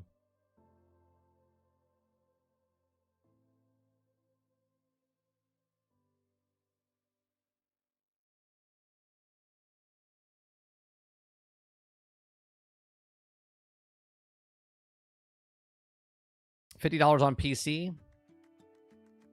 Why are we the master race? The Sparking Zero. I've never been a Dragon Ball fan. Never been a Dragon Ball fan. But that game looks really cool. That game looks really cool.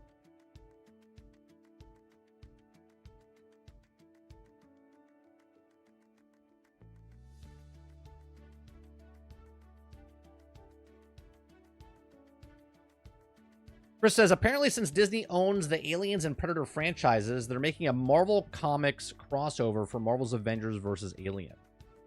Didn't they already have that? Wasn't there already a crossover with the Predator and Avengers in comics? Or am I imagining that? You guys are much more big comic book fans than myself. Yeah, Disney owns Fox now. But I'm pretty sure there was a Wolverine versus Predator. I could have sworn there was a crossover. So you're saying the Avengers now. That was the first.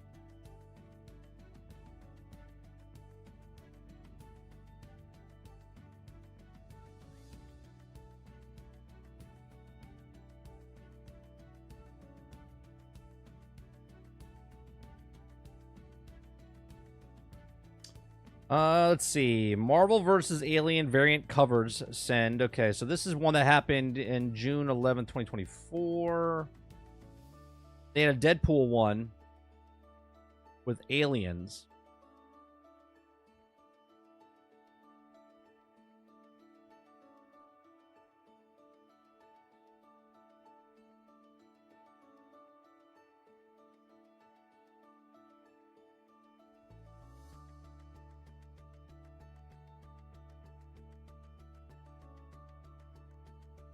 Now, hold on a second.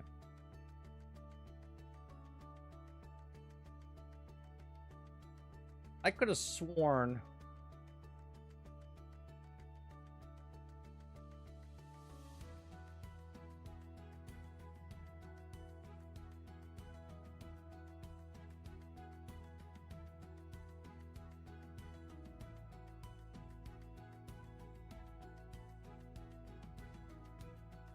Predator versus Alien.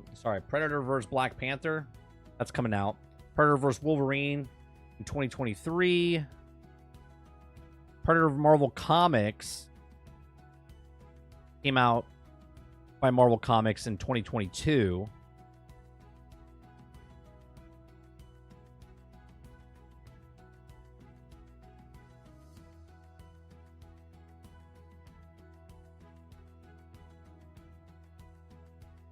So are these new? I'm going to show you these covers.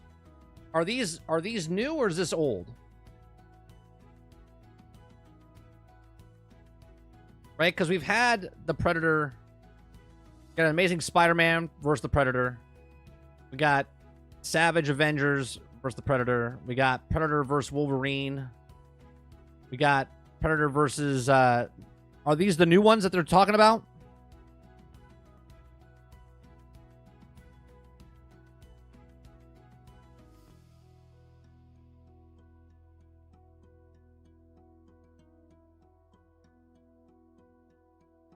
And then Hulk versus Predator. I want to read that.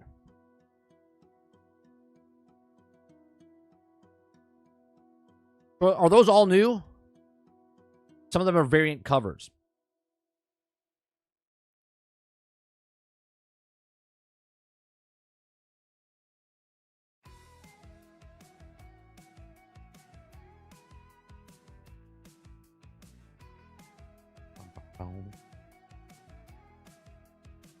Right now, if you guys haven't, I started reading. I gained a whole bunch while I was on vacation and whatnot.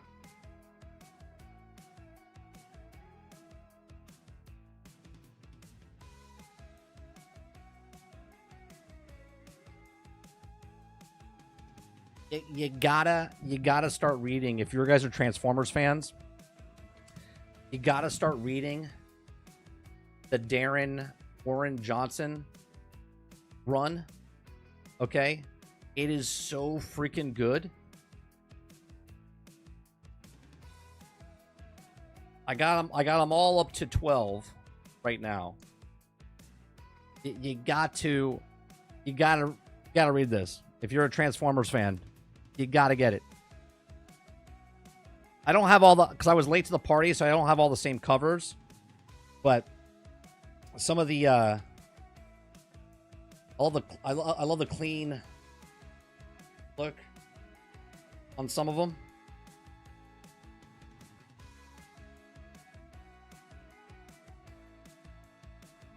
You got the cool ones like this. So good.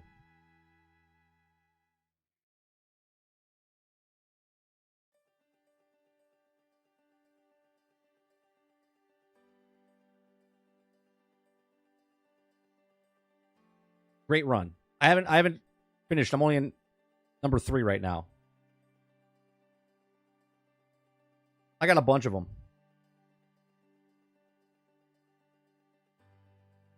I had this guy sitting next to me at the counter at breakfast today, and he was watching his phone. And I leaned over and I go, "Is that Castlevania?" And he stopped eating his breakfast and looked at me. He's like, "You know what Castlevania is?" I was like, I haven't watched the show. I said, "But yeah, I know what Castlevania is." The dude stopped eating breakfast and we had a conversation about video games for like 35 minutes. It was funny.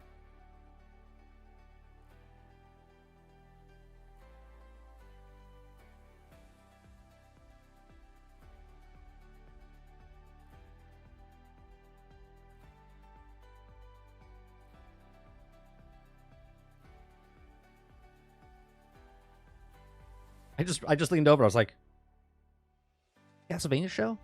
Like, you know what Castlevania is?"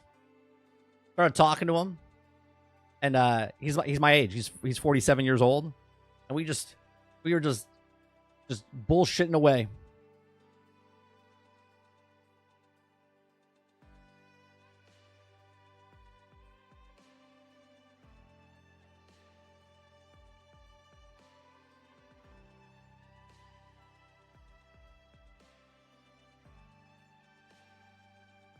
If like more of my meals went that way in public, I'm a likable guy, Argus.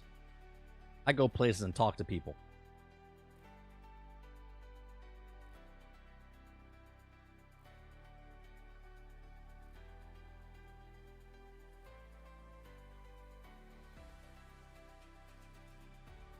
What time is it? 1 o'clock. All right. We will be back tonight for more Marvel's Midnight Suns. So if you guys want to come by, bullshit with me as we're playing, we're going to be playing some more Midnight Suns tonight. If you don't come out tonight, come back tomorrow morning. We do this morning show Monday through Thursday from 10 o'clock in the morning till noon Eastern. Make sure you check out the rest of our videos on this channel. If it's the live past streams, if it's the podcast that we do, if it's the past uploads that we've done. You can also listen to us on iTunes, Google Play, Spotify, Anchor.fm. I do appreciate everyone coming out and hanging out with us. Make sure you hit that like button, hit that subscribe button. If you'd like to go above and beyond that, become a member as little as $5. Argus says, "I'm an asshole on the inside, but I'm a damn charmer on the outside." I feel you. I talked to a guy for like 20 minutes at a grocery store after he saw my Street Fighter shirt. See how simplistic we are, Jones? You see what I'm saying? We're very simplistic, right? We're just looking at, if we see any kind of signs whatsoever, we're like, "The Transformers? You like Transformers?" It's like a sticker on his car. He probably doesn't even remember that he put it on there. Okay? But as soon as you say something like, "What? You like the same thing as I do?" That's basically what we do here. Right? What? Nerds? I'm a nerd. You're a nerd? Let's talk nerd. That's it. It's that simple. Right? We bullshit. We have fun. We joke around. That's what we're all looking for, man.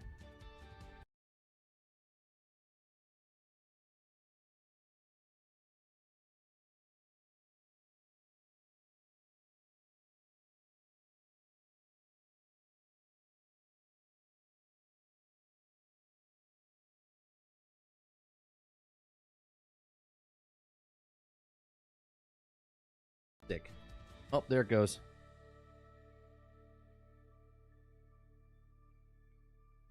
If I see a Decepticon sticker, I introduce myself.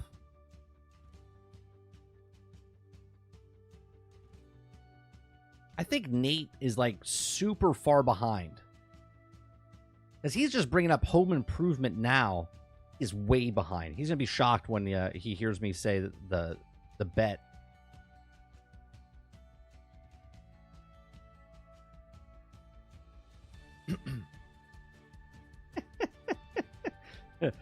Definitely behind. But it's okay because we're done.